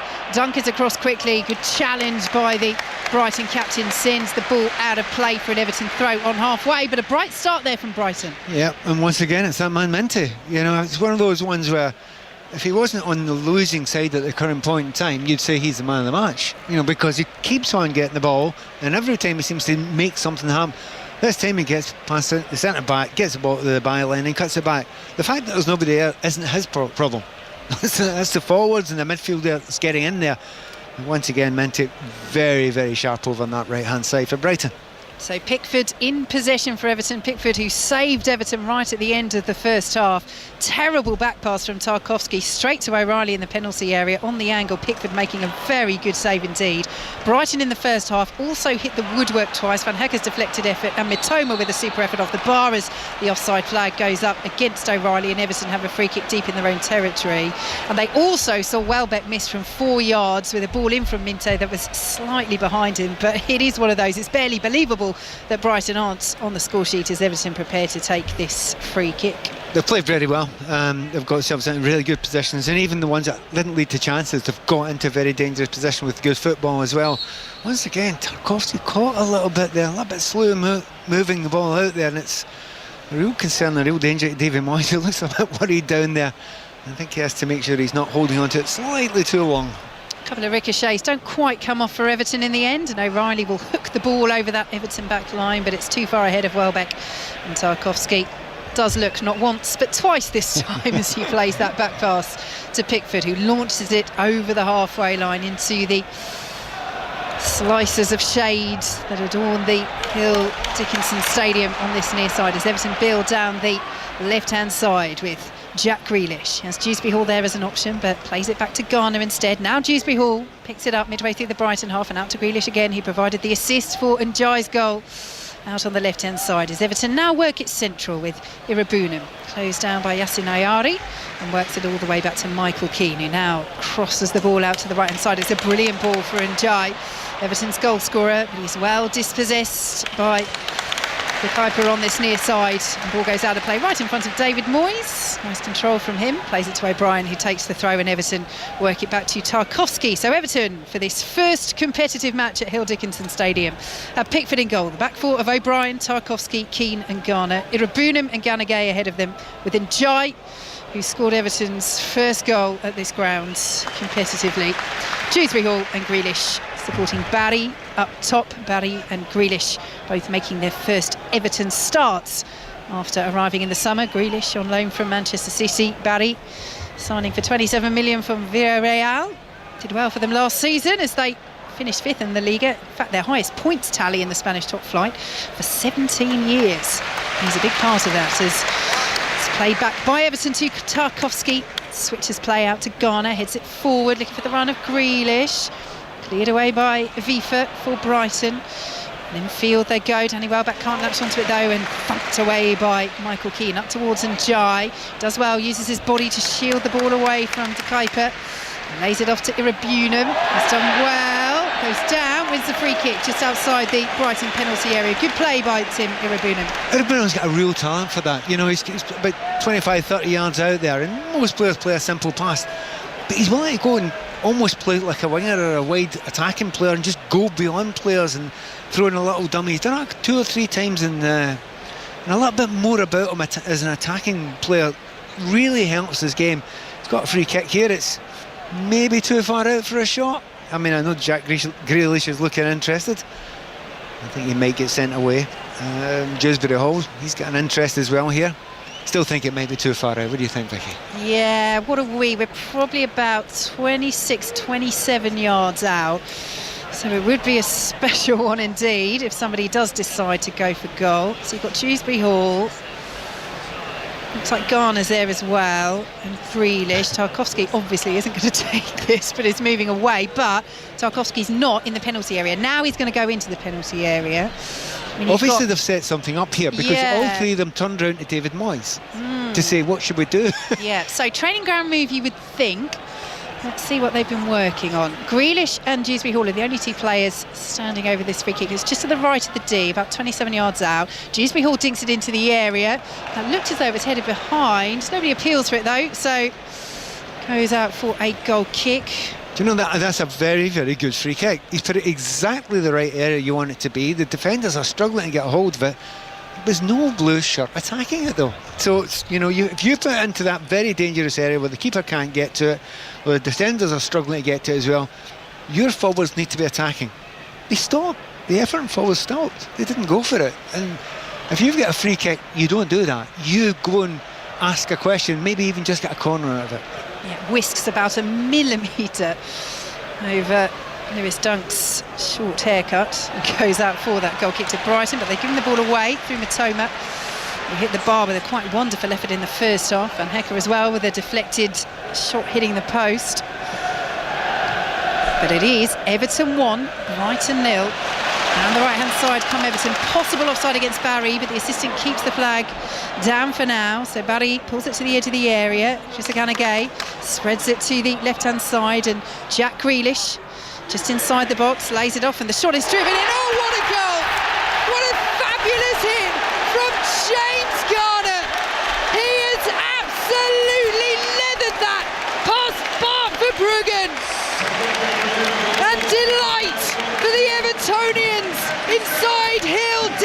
Everton Stadium, because the party is starting here at their new ground.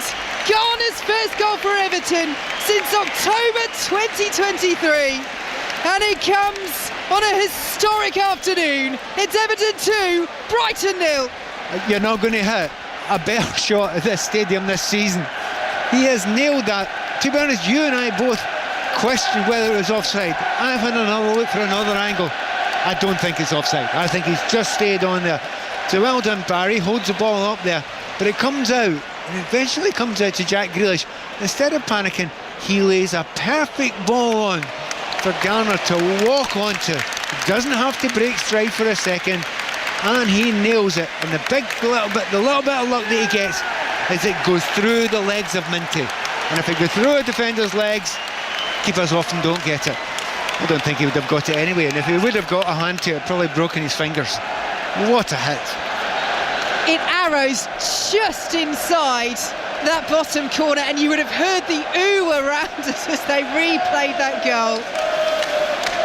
20 yards out. It is a super strike from James Garner, and it has got this stadium bouncing in the sunshine. Everton 2, Brighton 0, and we're back underway. So as Pat says, no offside in the build-up against Barry. The goal stands, and my words, wasn't it a gorgeous one from Garner?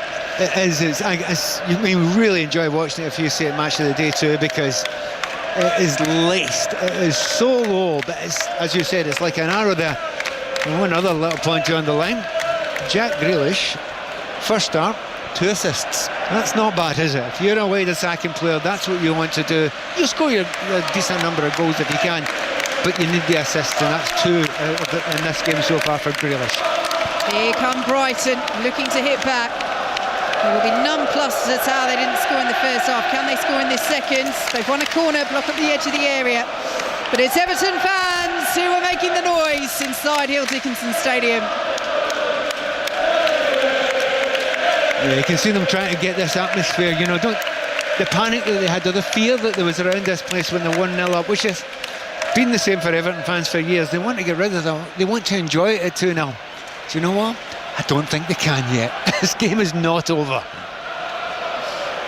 So Brighton with the corner, they play it short over on that far side. Minte picks it up. It's cleared away by Njai. Brighton have it once more and then headed forward, and Everton could be off on the counter, and it's Njai over the halfway line. Matoma racing to get back. That's really good defending from the Brighton attacker, and Njai just runs right into Matoma, who dispossesses him, and the chance of the counter for Everton is gone. They lead 2-0. Wonderful work from Matoma there. He's probably on back about 70-80 yards there, caught up in Njai. Now Matoma's had very little impact in this game so far. You've got to say well done to O'Brien at right back, because, you know, a centre back naturally, he's playing against one of the best wide attackers in the Premier League. He's not giving a sniff yet, and I think the yet might be important. Here come Brighton down the right-hand side. Nice work by Vifer and O'Reilly between them. It's blocked away. Good spell this for Brighton as they look to get back into this game. Trailing by 2-0. Ricochets to Welbeck inside the area. Lays it off. He was unselfish. Then commits the foul. Surely, yes. Referee Stuart Atwell blows the whistle. Well, I say unselfish. Pat Nevin, was that the right decision there from Welbeck? I think he could, if he'd have got his feet sorted out quicker, he would have had a go at goal. He just couldn't quite get his feet together, you know, and the striker, it's all about that first touch. If you don't aim it towards goals, it's got to set up the next one for a shot quickly. He wasn't able to move his feet quick enough there. It was another half chance for Brighton, which they weren't even able to get a shot away on. Let's head for an update from Crystal Palace, Nottingham Forest, Darren Paul. Palace 1, Forest still a pretty tame start to the second half here. The home side still ahead, courtesy of that first half Ismail Assar strike, and very much in control of proceedings.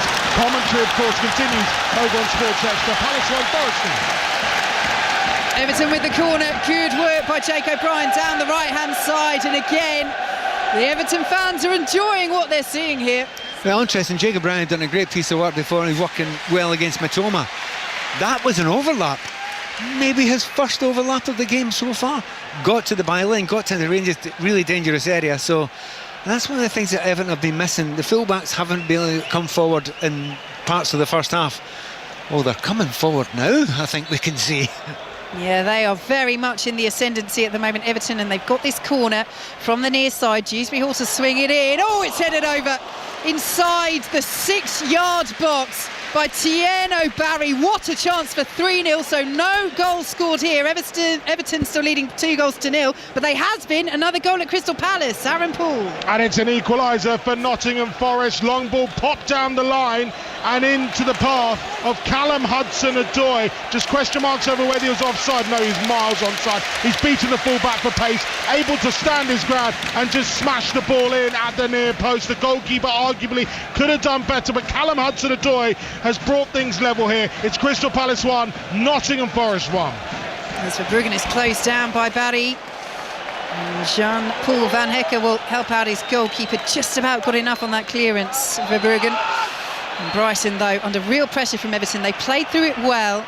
O'Reilly's ball out to the right-hand side, and here goes Minte, driving into the area, ball across, really good header away from Tarkowski. The ball was behind him, and he managed to stretch and just flick it away from Danny Welbeck, who was right there to his left, as Jake O'Brien clears up towards halfway, and Van Hecker will chest that ball down and ease it away from Barry. As Brighton come forward once again, we'll get Pat Nevin's thoughts on that chance for Barry in a moment, as Brighton build down the left-hand side. Mitoma taking on Njai. He's back there doing his defensive duties and gets the foot in. He's appealing for the throw. It's gone Brighton's way, but what a chance that was in his first start for Tieno Barry to get his first Everton goal. Very similar, if anyone's seen it. Erling Haaland yesterday for Manchester City, he got up very, very high, tiny little bit behind him, so he couldn't get enough touches on the header. A little half chance there. He's worked very, very hard, Barry. Not a huge amount of impact in the game. He's been marked by two players quite well, but he has never stopped. He's kept working, and you know, he'll be disappointed he didn't score a goal there, but he's given a lot of space to other players. Oh, Brighton have got it just outside the Everton area. Yari, good effort, beaten away by Jordan Pickford, and Brighton come again down this left-hand side. Worked by De Kuyper, then challenged inside the area. O'Brien just doing enough, and then Mitoma with the miscontrol. Can't keep it in. Yassin Ayari's effort, though, calling Pickford into action. And let's head for the team news from our 4:30 kickoff. Fulham against Manchester United. John Murray.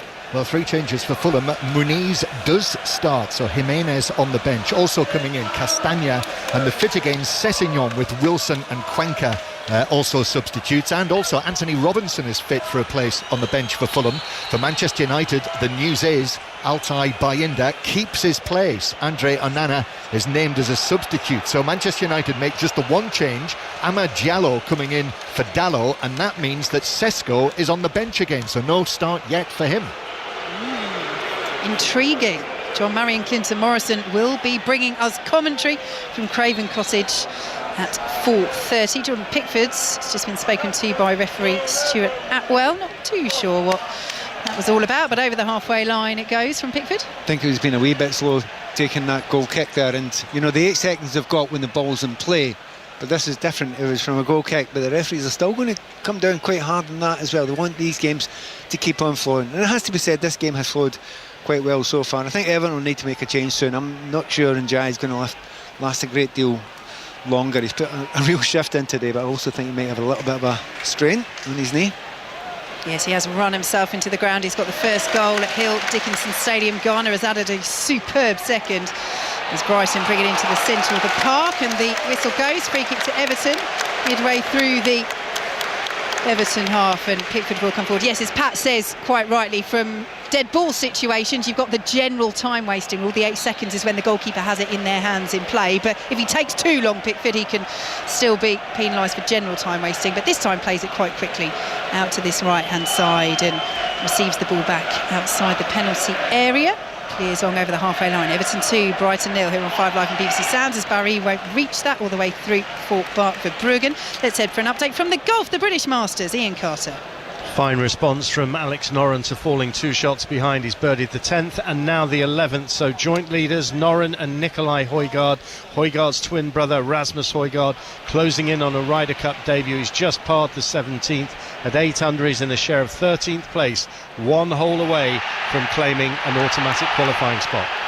Here goes Minte, well challenged inside the area. It's given as a corner. Garner's a little bit lucky there, I think, because he handles the ball because he thinks the whistle's going to go for a free kick. He's now gone over to the assistant on the far side to complain. Referee allowed play to continue, and he is now going to get a yellow card. Now, whether that's for dissent and complaining to the official or whether it's for the handball, but it's one of these, isn't it? We see it, don't we, Pat, from players where they think the whistle's going to go, they grab it. It's a good advantage, really, from Stuart Atwell because Minte still gets round Garner and plays the ball in. Do you know what, Garner? Be quiet. You've just made a foul there. You could have been booked for the foul anyway.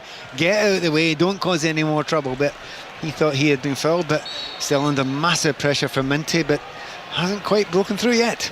So Brighton corner, it's poor, it's headed away by the aforementioned James Garner, and I'm sure he will have enjoyed that. Picked up by De Kuyper just outside the centre circle. Everton deep, just the Ganagay, the player, trying to close down and just put Brighton under a bit of pressure. Dewsbury Hall steps up now as well, and Matoma has it down this left-hand side, looking lively for Brighton in the second half. It runs into trouble in Jake O'Brien, gets a foot in and cleared away, and Irabunam will bring it clear. Everton 2, Brighton 0, approaching the midway point of the second half, and they played themselves into trouble, Everton. Good work by Ayari. O'Brien then flicks the ball away, only as far as Matoma.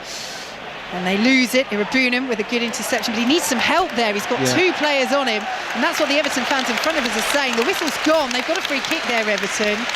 Jake O'Brien. They needed it, Vicky, because they were desperate to make these two substitutions, and as I'm with certainty before it even happened, it'll be Barry and it'll be Njai that will come off, I'm sure. The first round's been made, and it is Barry who's going to come off. And to be fair, he worked really, really hard all the way through the game, and he should be really proud of himself today. And he's getting a real warm round of applause, as is Njai, who understandably was coming off because he was tired as well.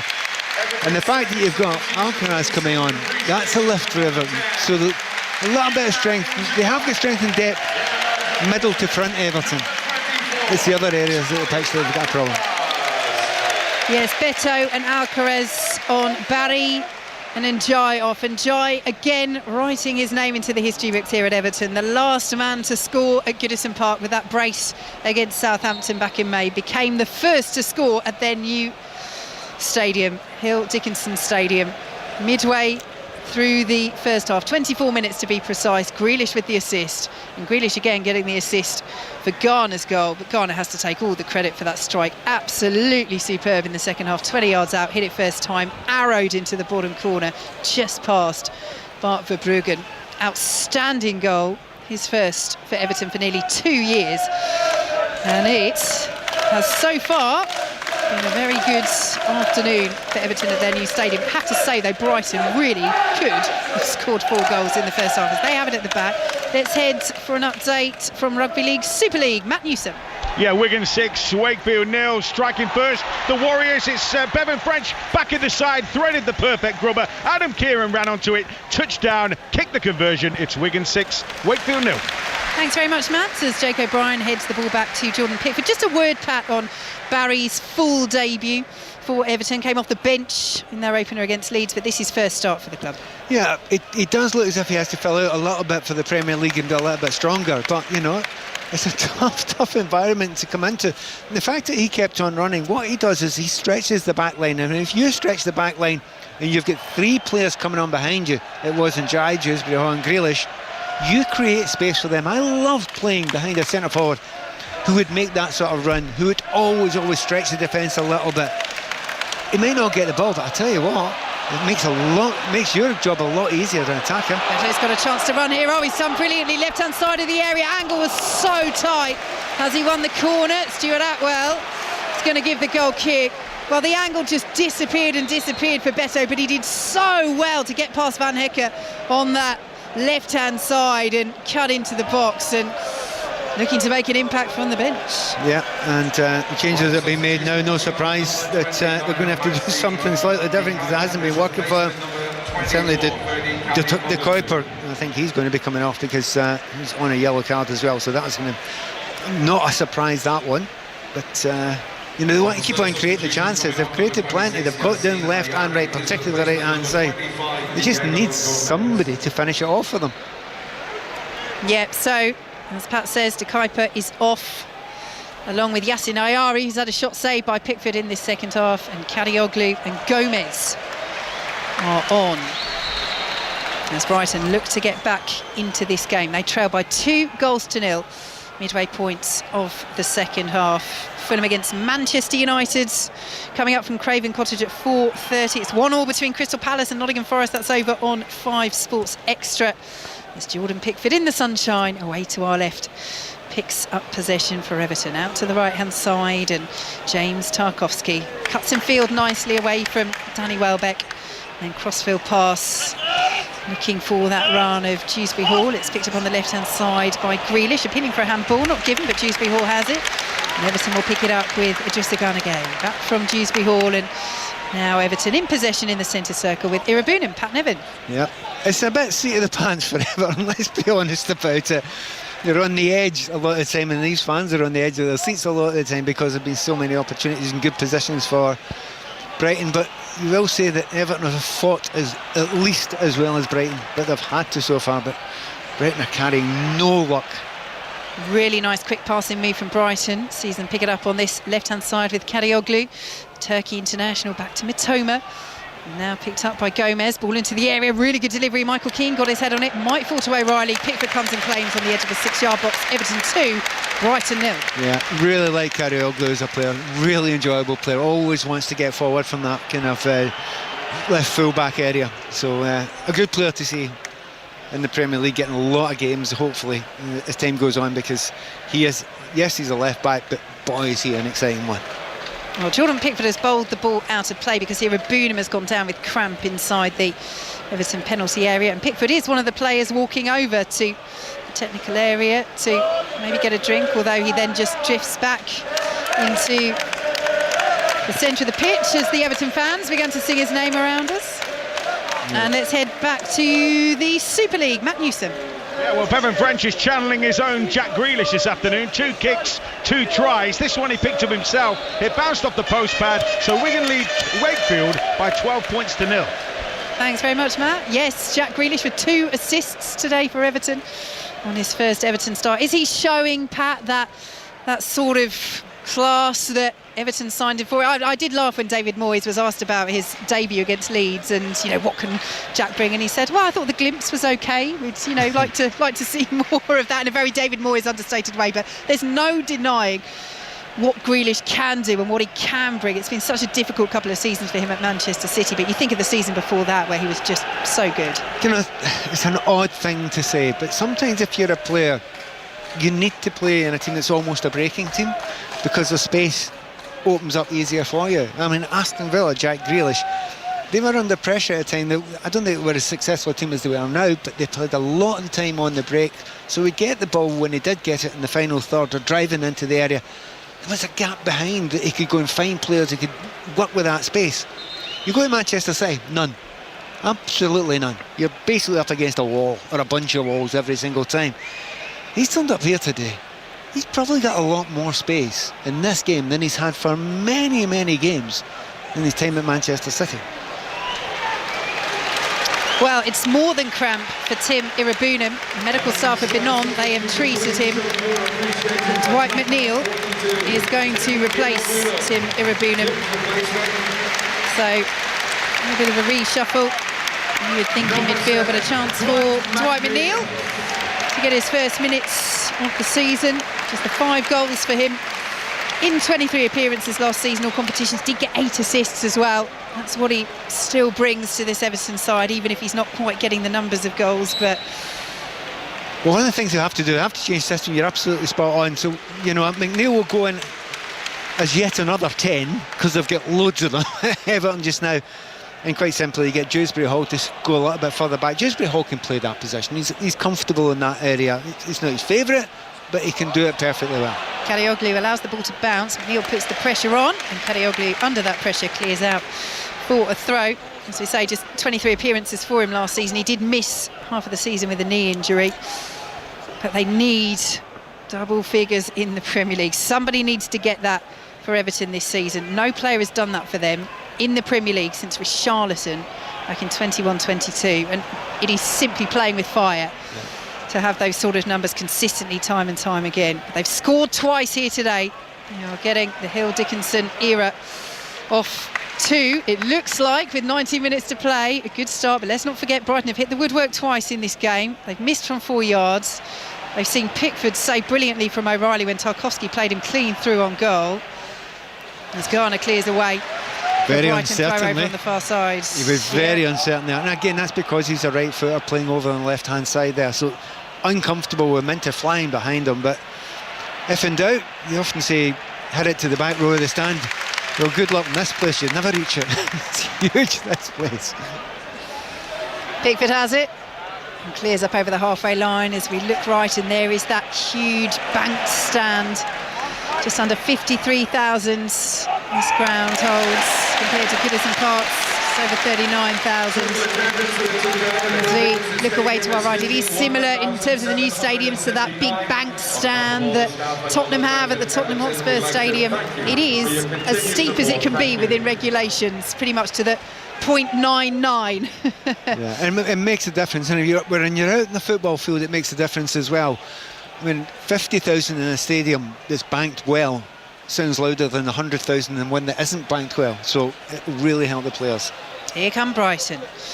Through Mitoma, 25 yards out, plays it to well back edge of the area. This is nicely worked. Vifa out to the right-hand side, and Minte driving towards the byline, cleared away by Tarkowski on the edge of the 6-yard box, and will be allowed to bounce by Van Hecker. Lets it go out for the throw just inside the Everton half on that far right-hand side, and you can just taste a little bit of tension in the atmosphere here, because Everton know they are 17 minutes plus added time away from their first points of the season, victory on their competitive debut at their new home stadium. But it's Brighton who are pushing. Everton leading by 2-0 as Brighton work it down the right-hand side once again. Now they go central, worked out to the left, and Karioglu. Mitoma ahead of him and finds him now, the Japan international. Up against Jake O'Brien. Mitoma onto his right foot, crosses the ball into the air. It's headed towards goal and goes behind. O'Reilly was in there, but they can't get the purchase on it, Brighton. And Jordan Pickford is just getting to that sort of time in the game.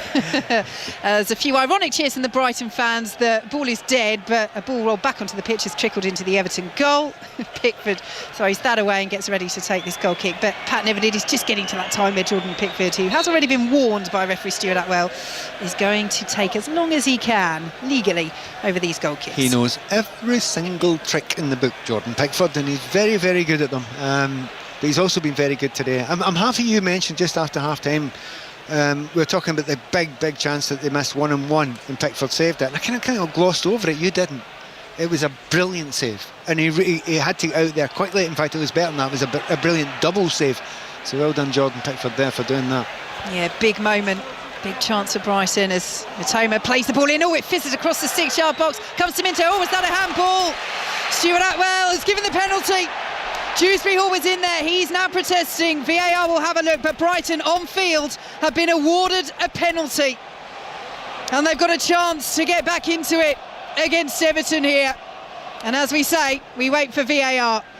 Yeah, it's one of those ones. He said, well, my hands were slightly down by my side, but the referee, the second it happened, you knew he was going to point to the spot. So he's giving them a little bit of chance here. They'll have a good look at it in the replays.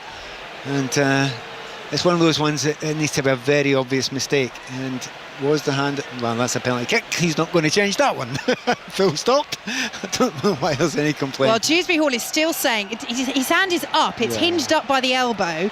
It is close to his body. And David Moyes, again, I mean, he was furious as VAR do have a look at this, because of course it was the handball by James Tarkowski that cost them with a late penalty and saw them lose to Leeds at Ellen Road. And that was the one where Tarkowski's got his arm by his side. It's not making his body unnaturally bigger, but they deemed that he leant in to the ball. So there's two things. Unnaturally bigger, it wasn't, but deliberate handball is if you move your arm or your hand towards the ball. Yes, it's right by his side. A lot of people didn't feel that it felt right, but this one, the arm is up. Dewsbury Hall's saying it was by his body, but he is lifting his arm to, because it's instinctive, isn't it? Because the ball's coming at him quickly. So VAR have checked it. They are happy with the on-field decision.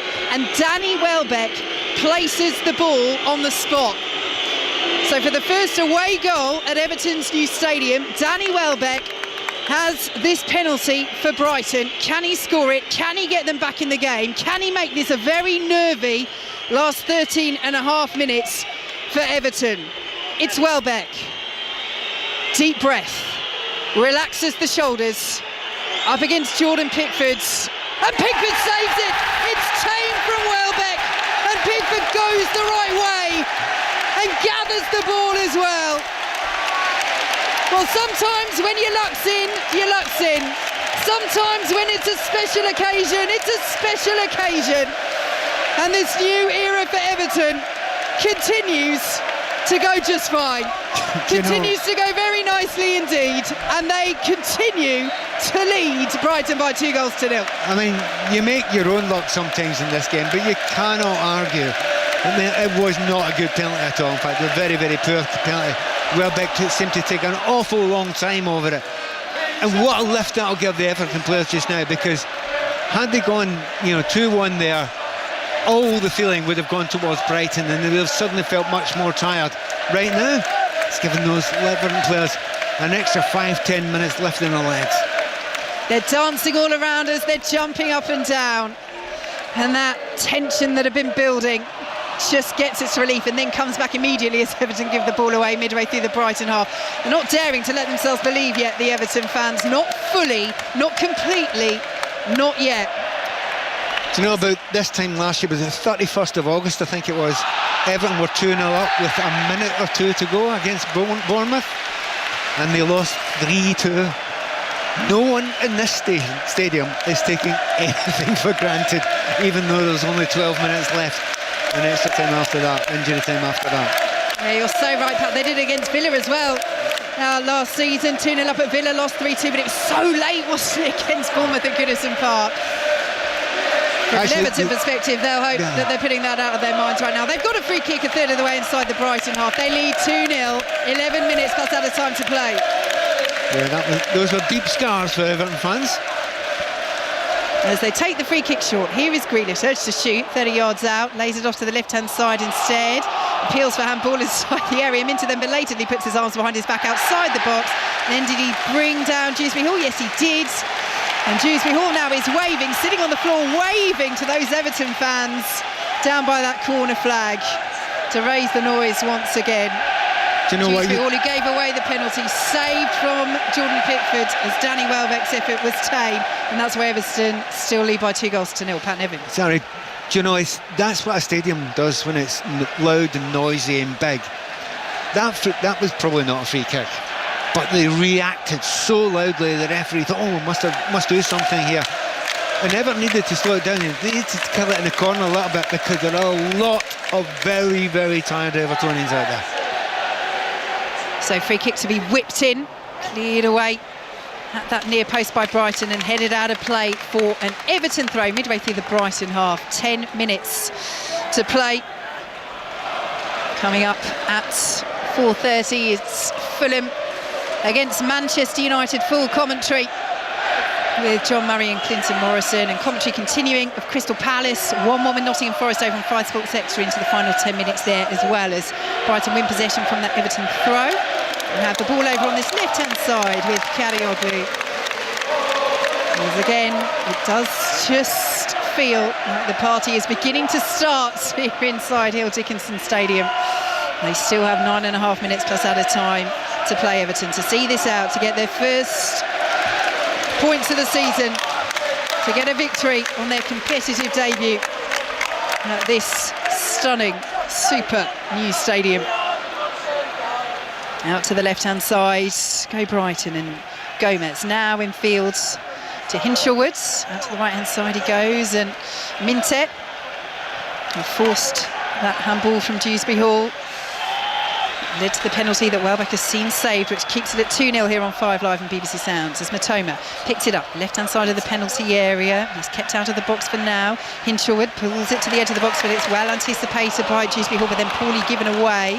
Vifa will pick it up. Down the right-hand side he goes as Brighton look to build. Ball into the area. Pickford's there and claims and drops to his side in his own 6-yard box. Everton 2, Brighton 0. Pat Nevin. And right now, Everton will want to hold on to the ball as much as possible. Brighton are moving it very, very sharply, very smartly. But Everton have just played a long ball up there. It's gone to Beto. There's no Everton player there within 40 yards of him. And he still managed to a free kick, and David Moyes his heart will be leaping out of his chest at that one, because that's exactly what you need in those situations. The team are tired, they're falling further back, they know they're living on borrowed time to some degree with the amount of chances that they've given away, but they're still holding on to it. And Brighton, I've said it often enough, they cannot believe that they are 2 goals down in this game. Yes, they will rue those chances in the first half. Brighton, as Everton take the free kick short. It's Grealish chinking his way towards the area. Shot blocked from Grealish on the edge of the box and picked up now by Garner, whose second goal, Everton's second I should say, his first since October 2023, was the pick of the goals. The history came for Njai, scoring the first goal at the new stadium, converting from close range after a brilliant ball in from Grealish in the first half. But the spectacular was from Garner, 20 yards out, arrowing it first time into the bottom corner. It was a super strike, worthy of winning any game. It could have sealed these 3 points for Everton. 7 minutes plus added time to play. They lead Brighton by 2-0. So they play the ball out to the left-hand side, picked up by Jessica Gay. Grealish is out there. Dewsbury Hall is an option. That's become a nice link-up for Everton in the last 10 minutes or so. Grealish and Dewsbury Hall, as Grealish comes in centrally. Now laid off on the right-hand side and picked up by O'Brien, as Alcaraz there as an option, but pulls it back to Tarkowski. Pat Nevin. A number of people have said to me, I've watched Beto for a while and not always been over impressed by him, but the amount of people have said to me that know good things about the game say, no, give him time, it'll happen, it'll work. He's got great pace, he's got a great attitude. Well, he's actually showed it all since he's come on today. Here is Dwight McNeil down the right hand side, pulls it back to Alcaraz. Beto waiting on the edge of the penalty area. Say he works hard. He has fought so hard just to become a professional footballer. He used to work in KFC alongside playing when he was trying to make it the big time. And now he is playing in the Premier League. Arrived a couple of years ago, 10 goals last season, 8 of them came in the top flight. He has had to work his way up, and he has done so as the ball is all the way through with Bartford Brugge. And Everton 2, Brighton 0, 6 minutes to play. Closing stages 2 at Palace. Forest, Aaron Paul. 6 to go here as well. Crystal Palace 1, Nottingham Forest 1. And Nuno Espirito Santo just flexing his squad muscle, able to bring on Arno Calimiendo, James McAtee and Omari Hutchinson, multi-million-pound signings, whereas Oliver Glasner just watches on as Will Hughes just takes a massive knock to the head. 6 minutes to go here. Commentary of this one continuing over on Sports Extras. 1-1. Thanks very much, Aaron. Jacob Bryan has gone down just outside the Everton penalty area, so referee Stuart Atwell has stopped play. In terms of Brighton, Pat, did they lose it in the first half in terms of not taking those chances that they had? I still don't think they've lost it because it's so late. But certainly they should take one of those chances, and then Everton probably fall back very, very quickly. But they didn't take any of them. And each time they missed one of those chances, you can see the Everton players getting lifted because they're out on their feet. Jake O'Brien has gone down injured there. Well, not injured. He's actually got a cramp on both his legs, not just one, both his legs. That's not easy to do that. So he's put in a shift today. But you know, if you don't take those chances in the Premier League, you usually suffer from it. And at the moment, you can see tiny wee bits of frustration. And again, underline 5 minimum gilt-edge chances that Brighton have missed. But that's without counting the amount of times that Minty's gone down the line, got to the byline and cut it back, and someone should have been on the end of it. So yeah, if they've lost it, I think the manager will say, well, we did everything right as it finished. And you know what? There's no argument against that. O'Brien is up to his feet. Brighton in possession. They've made another change. Brian Gruder has come on for Mats Wiefer. And they're in possession with Lewis Dunk just inside the Brighton half. How much of this being Everton's debut at their new stadium has played into it today for Brighton, do you think? I think it's more for Everton, really. I think for Brighton, you don't care. See, as a player, you couldn't care less. Do what you like. You've got your job to do. But if it's your home ground and you know there's a historical moment there, and you'll get a special lift for the noise you're getting from the fans. So yeah, that has certainly helped those Everton players as much as those chances that were missed, because they've kept on going, they've kept on running. We're watching Jack Grealish. He has put one shift in today, hasn't he? And he's not the only one. Every single player of that Everton team will walk off exhausted today. Tarkowski's ball out to the right-hand side. Dwight McNeil brings it down under a bit of pressure from Karioglu, but he's done really well there. McNeil plays it infield to Alcaraz and then gets it back and stabs it back to Tarkowski. Everton 2, Brighton 0. 3 minutes plus added time to play. The flag stays down against Alcaraz, approaching the penalty area right-hand side, pulls the ball across. It's stabbed away by Brighton, only as far as Jake O'Brien. He's urged to shoot, he'll swing it in instead. Beto jumps, but the ball won't reach him as it's picked up by Grealish. Stabs it back, unselfish. McNeil didn't quite catch it. Beto might! And blazes wide. 2 big chances in quick succession there. And again, Jack Grealish so involved down that left-hand side. Well, actually, you just noticed there's a comparison with Minty. Getting to the byline 6, 7, 8 times, doesn't pick out a player, but he puts it into the danger area. That's fine. Jack Grealish gets to the byline. He picks somebody out. He finds a player. His head is up. He is looking. Now, lots of centre-forwards don't want you to do that. They just want you to put it into an area. Jack Grealish not having that. I'm picking a player out. He's just picked another one out there, and that's part of the reason why Everton are ahead just now. And he put it on an absolute plate for Dwight McNeil, in particular that first chance. Should have been 3-0. It might be here. Dewsbury Hall on the run, plays it to McNeil just inside the box, goes for goal again and drags it wide. 2 big chances in quick succession for Dwight McNeil. That one a little bit harder, and it stays Everton 2, Brighton 0. 2 minutes plus added time to play. Well, you can see now the Brighton players are looking to us as well. The game's got very, very long. Really easy to break into spaces there, and you're seeing it all over the field. Dewsbury Hall has just decided he wants a wee yellow card, and he's got one. You drag players back like that, you know you're going to get one. But the game has become too long, and I'm looking at David Moyes. That is not David Moyes' style.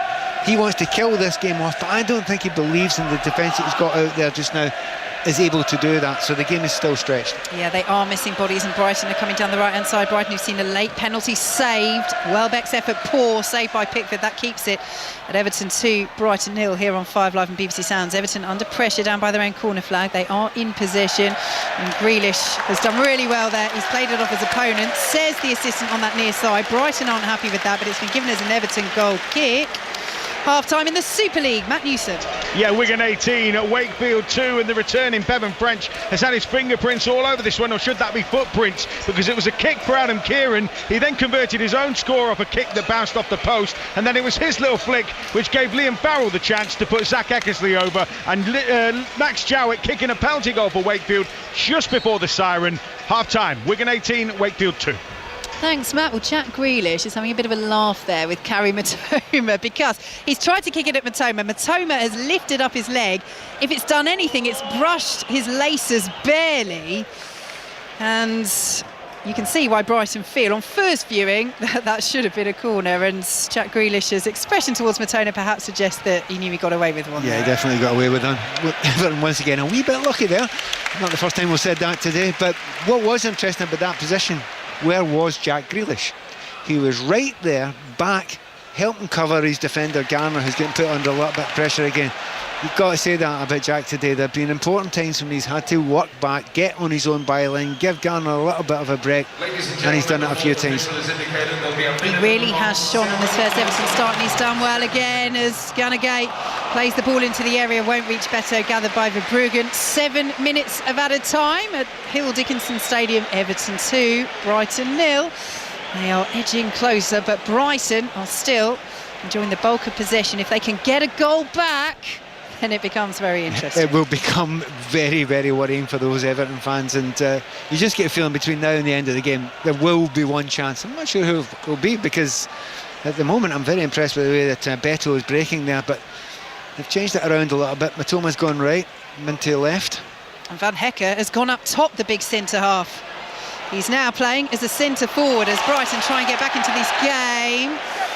And that is going to be a yellow card for Karioglu, who has brought down Alcaraz, breaking forward. He was still inside the Everton half, but the break was very much on, and Karioglu has taken one for the team there. Stop the Everton break, and Everton have possession, and that is what they want with 6 minutes of added time to play, leading by 2-0. Karioglu had to do that there. I mean, it's a long, long way to go, but had Neil got away there, it was 2-on-1 in Everton's favour with half the pitch to run.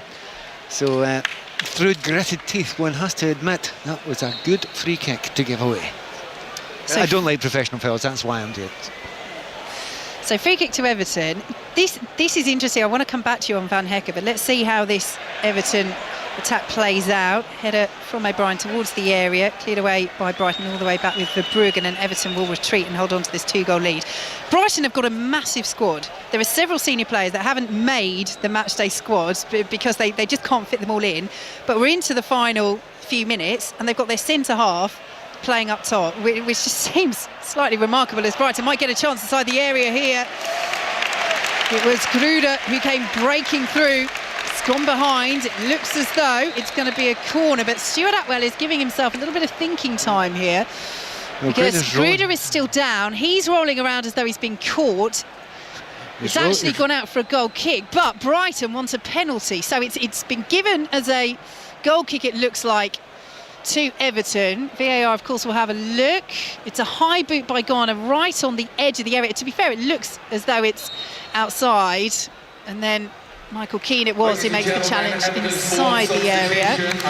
Well, you say he's rolling about as if he's been caught, rolling about as if he's been shot. I actually do think he was hurt, and he was hurt when he went down in the second challenge there, but there was no free kick in the second challenge, so Everton fans, no need to wish. And listen to this reaction they're making. Jack Grealish coming off. We already love him here. He has had a superb full debut for Everton, and he will be replaced by 18-year-old Harrison Armstrong. What a special moment this will be for him. He's come through the Everton Academy since he was 5 years old. He's born in the city of Liverpool. Made his debut last season, but now gets to play at their brand new stadium. And gets to come on to try and see out this Everton win. So no attention from VAR in terms of that Brighton penalty claim. It's going to be an Everton goal kick. Let's head back to Crystal Palace, Nottingham Forest. Aaron Paul. Forest have just hit the post through Igor Jesus. A long ball pumped upfield. Jesus had the beating of the fullback. He ran through on goal left-footed, and his effort across the face of the goalkeeper clipped the post and fell away. Just looking at potential Palace penalty now. I don't think it's to be given, but it is currently at Crystal Palace 1, Nottingham Forest 1 into the dying minutes. Commentary continues over on Fire Sports Extra. High beat from Beto there, and that's going to be penalised on Lewis Dunk. So Brighton free kick just inside their own half. Well, Brighton did have a penalty in this second half. It was tame from Welbeck. It was saved by Pickford, and Beto belatedly. Well, it's not Beto who's. Do you know, it's really weird. I have to say that's too weird, Vicky, for words. He wasn't given a yellow card to Beto. I think he deserved it, may I add, but he wasn't given it. And then suddenly he thought, oh, I'll give him a yellow card. Now, I'm not suggesting, actually I am, that there was what's coming through his headpiece saying, that's a yellow, mate. But it was the correct decision. I mean, Beto was far, far, far too late there. So, yes, it doesn't look as though Beto's gone into the book there. Do you not think so? I thought he did. Well, it's just the way that Dunk reacted. Dunk seemed to react irritably, but there's no reason why Dunk would get booked there. So it is Beto, Premier League have just confirmed that. So yes, Dunk, I presume, still complaining about the challenge from Beto rather than the fact that the yellow card was being brandished at him. So yes, yellow card for Beto, offside flag up against Van Hekke. But just in terms of Van Hekke going up top for Brighton in the final stages, look, I'm not saying that you never put a centre-half up top, of course you do, but given how big their squad is, the fact that that is now plan C or whatever it is to put the big lads in defence. Yeah, Rutter's injured, and very true, yeah. That makes a big difference to it as well. You know, they've just shifted it about a little bit. You know, they've put the wingers on either side. They've asked a couple of different questions of Everton. I think they just want the break of the ball, and if you get a break of the ball for a big centre back being up there, that might help as well. And also system wise, you're playing more of a 4-2-4 or a 4-4-2, and that might give you a little bit more opportunity. It's just nothing more, Vicky, than a last throw of the dice. So it's played forward by Verbruggen. Well, they do have the likes of Stefanos Tsimas as Welbeck gives away a free kick, and Everton have a free kick midway through their own half.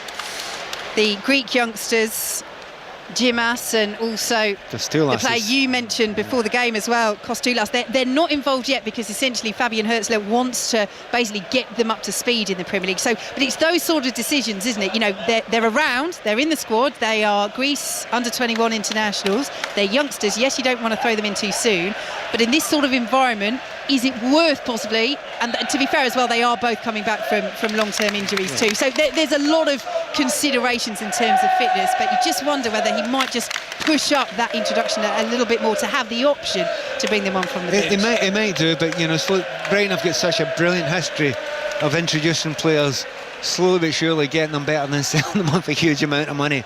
They kind of know what they're doing, and they don't bring players on too quickly. Having said that, I love what Arsenal have been doing. If you're 15 and you're good enough, on you go, carry on, you can play. It's taken a long time for teams to get that. I think it's kind of long overdue. A lot of players I've known at 16 held back because that 16 level, hey, if you're good enough, you're old enough. Well, Everton fans have not had to wait long at all for their first competitive victory at their new stadium, because it will come as the final whistle goes on debut. The first competitive match at Hill Dickinson Stadium ends in victory for Everton as their new era begins. 133 years they spent at their beloved Goodison Park. But now at this new stadium on the historic waterfront here in the city of Liverpool, Everton begin this new era on this historic afternoon with a 2-0 win against Brighton. Iliman Ndiaye with that goal that goes down in the history books, the first at this arena, before James Garner in the second half with a quite superb strike sealed the 3 points. There was time for Danny Welbeck to call upon Jordan Pickford into heroics as he saved Welbeck's tame penalty. And Everton have their first points of the season and their first win at their new stadium. Pat Nevin. Yeah, for the work rate they deserved it, but I don't know for pure quality and certainly chances. You can't say they absolutely fully deserved it.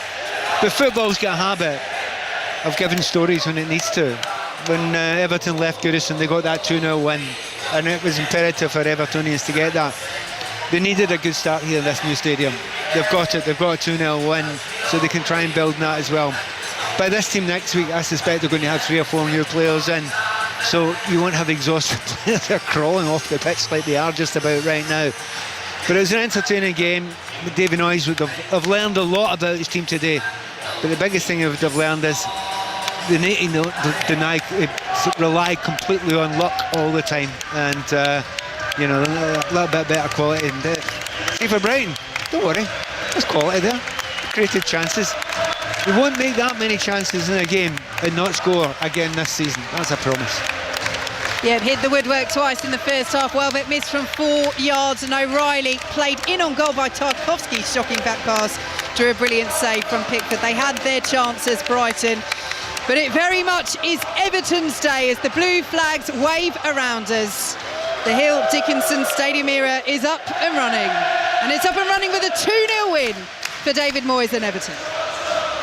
Speaking of David Moyes, he's just standing below us now in his dark blue jacket and trousers with that big shock of grey hair, and he is strutting around the Hill Dickinson Stadium. He's just applauded and waved the fans just beneath us, and now the Everton players led by Jordan Pickford are walking in front of that huge blue wall, the big steep stand, and loads, thousands of Everton fans are still celebrating just away to our right hand side. We'll come back to this game in a second, but it's finished in that match between Crystal Palace and Nottingham Forest in the Premier League. Aaron Paul. Yeah, all over in South London, and El Clasico ends all square with Ismaila Sarr's first half strike being cancelled out by Callum Hudson-Odoi's second half equaliser.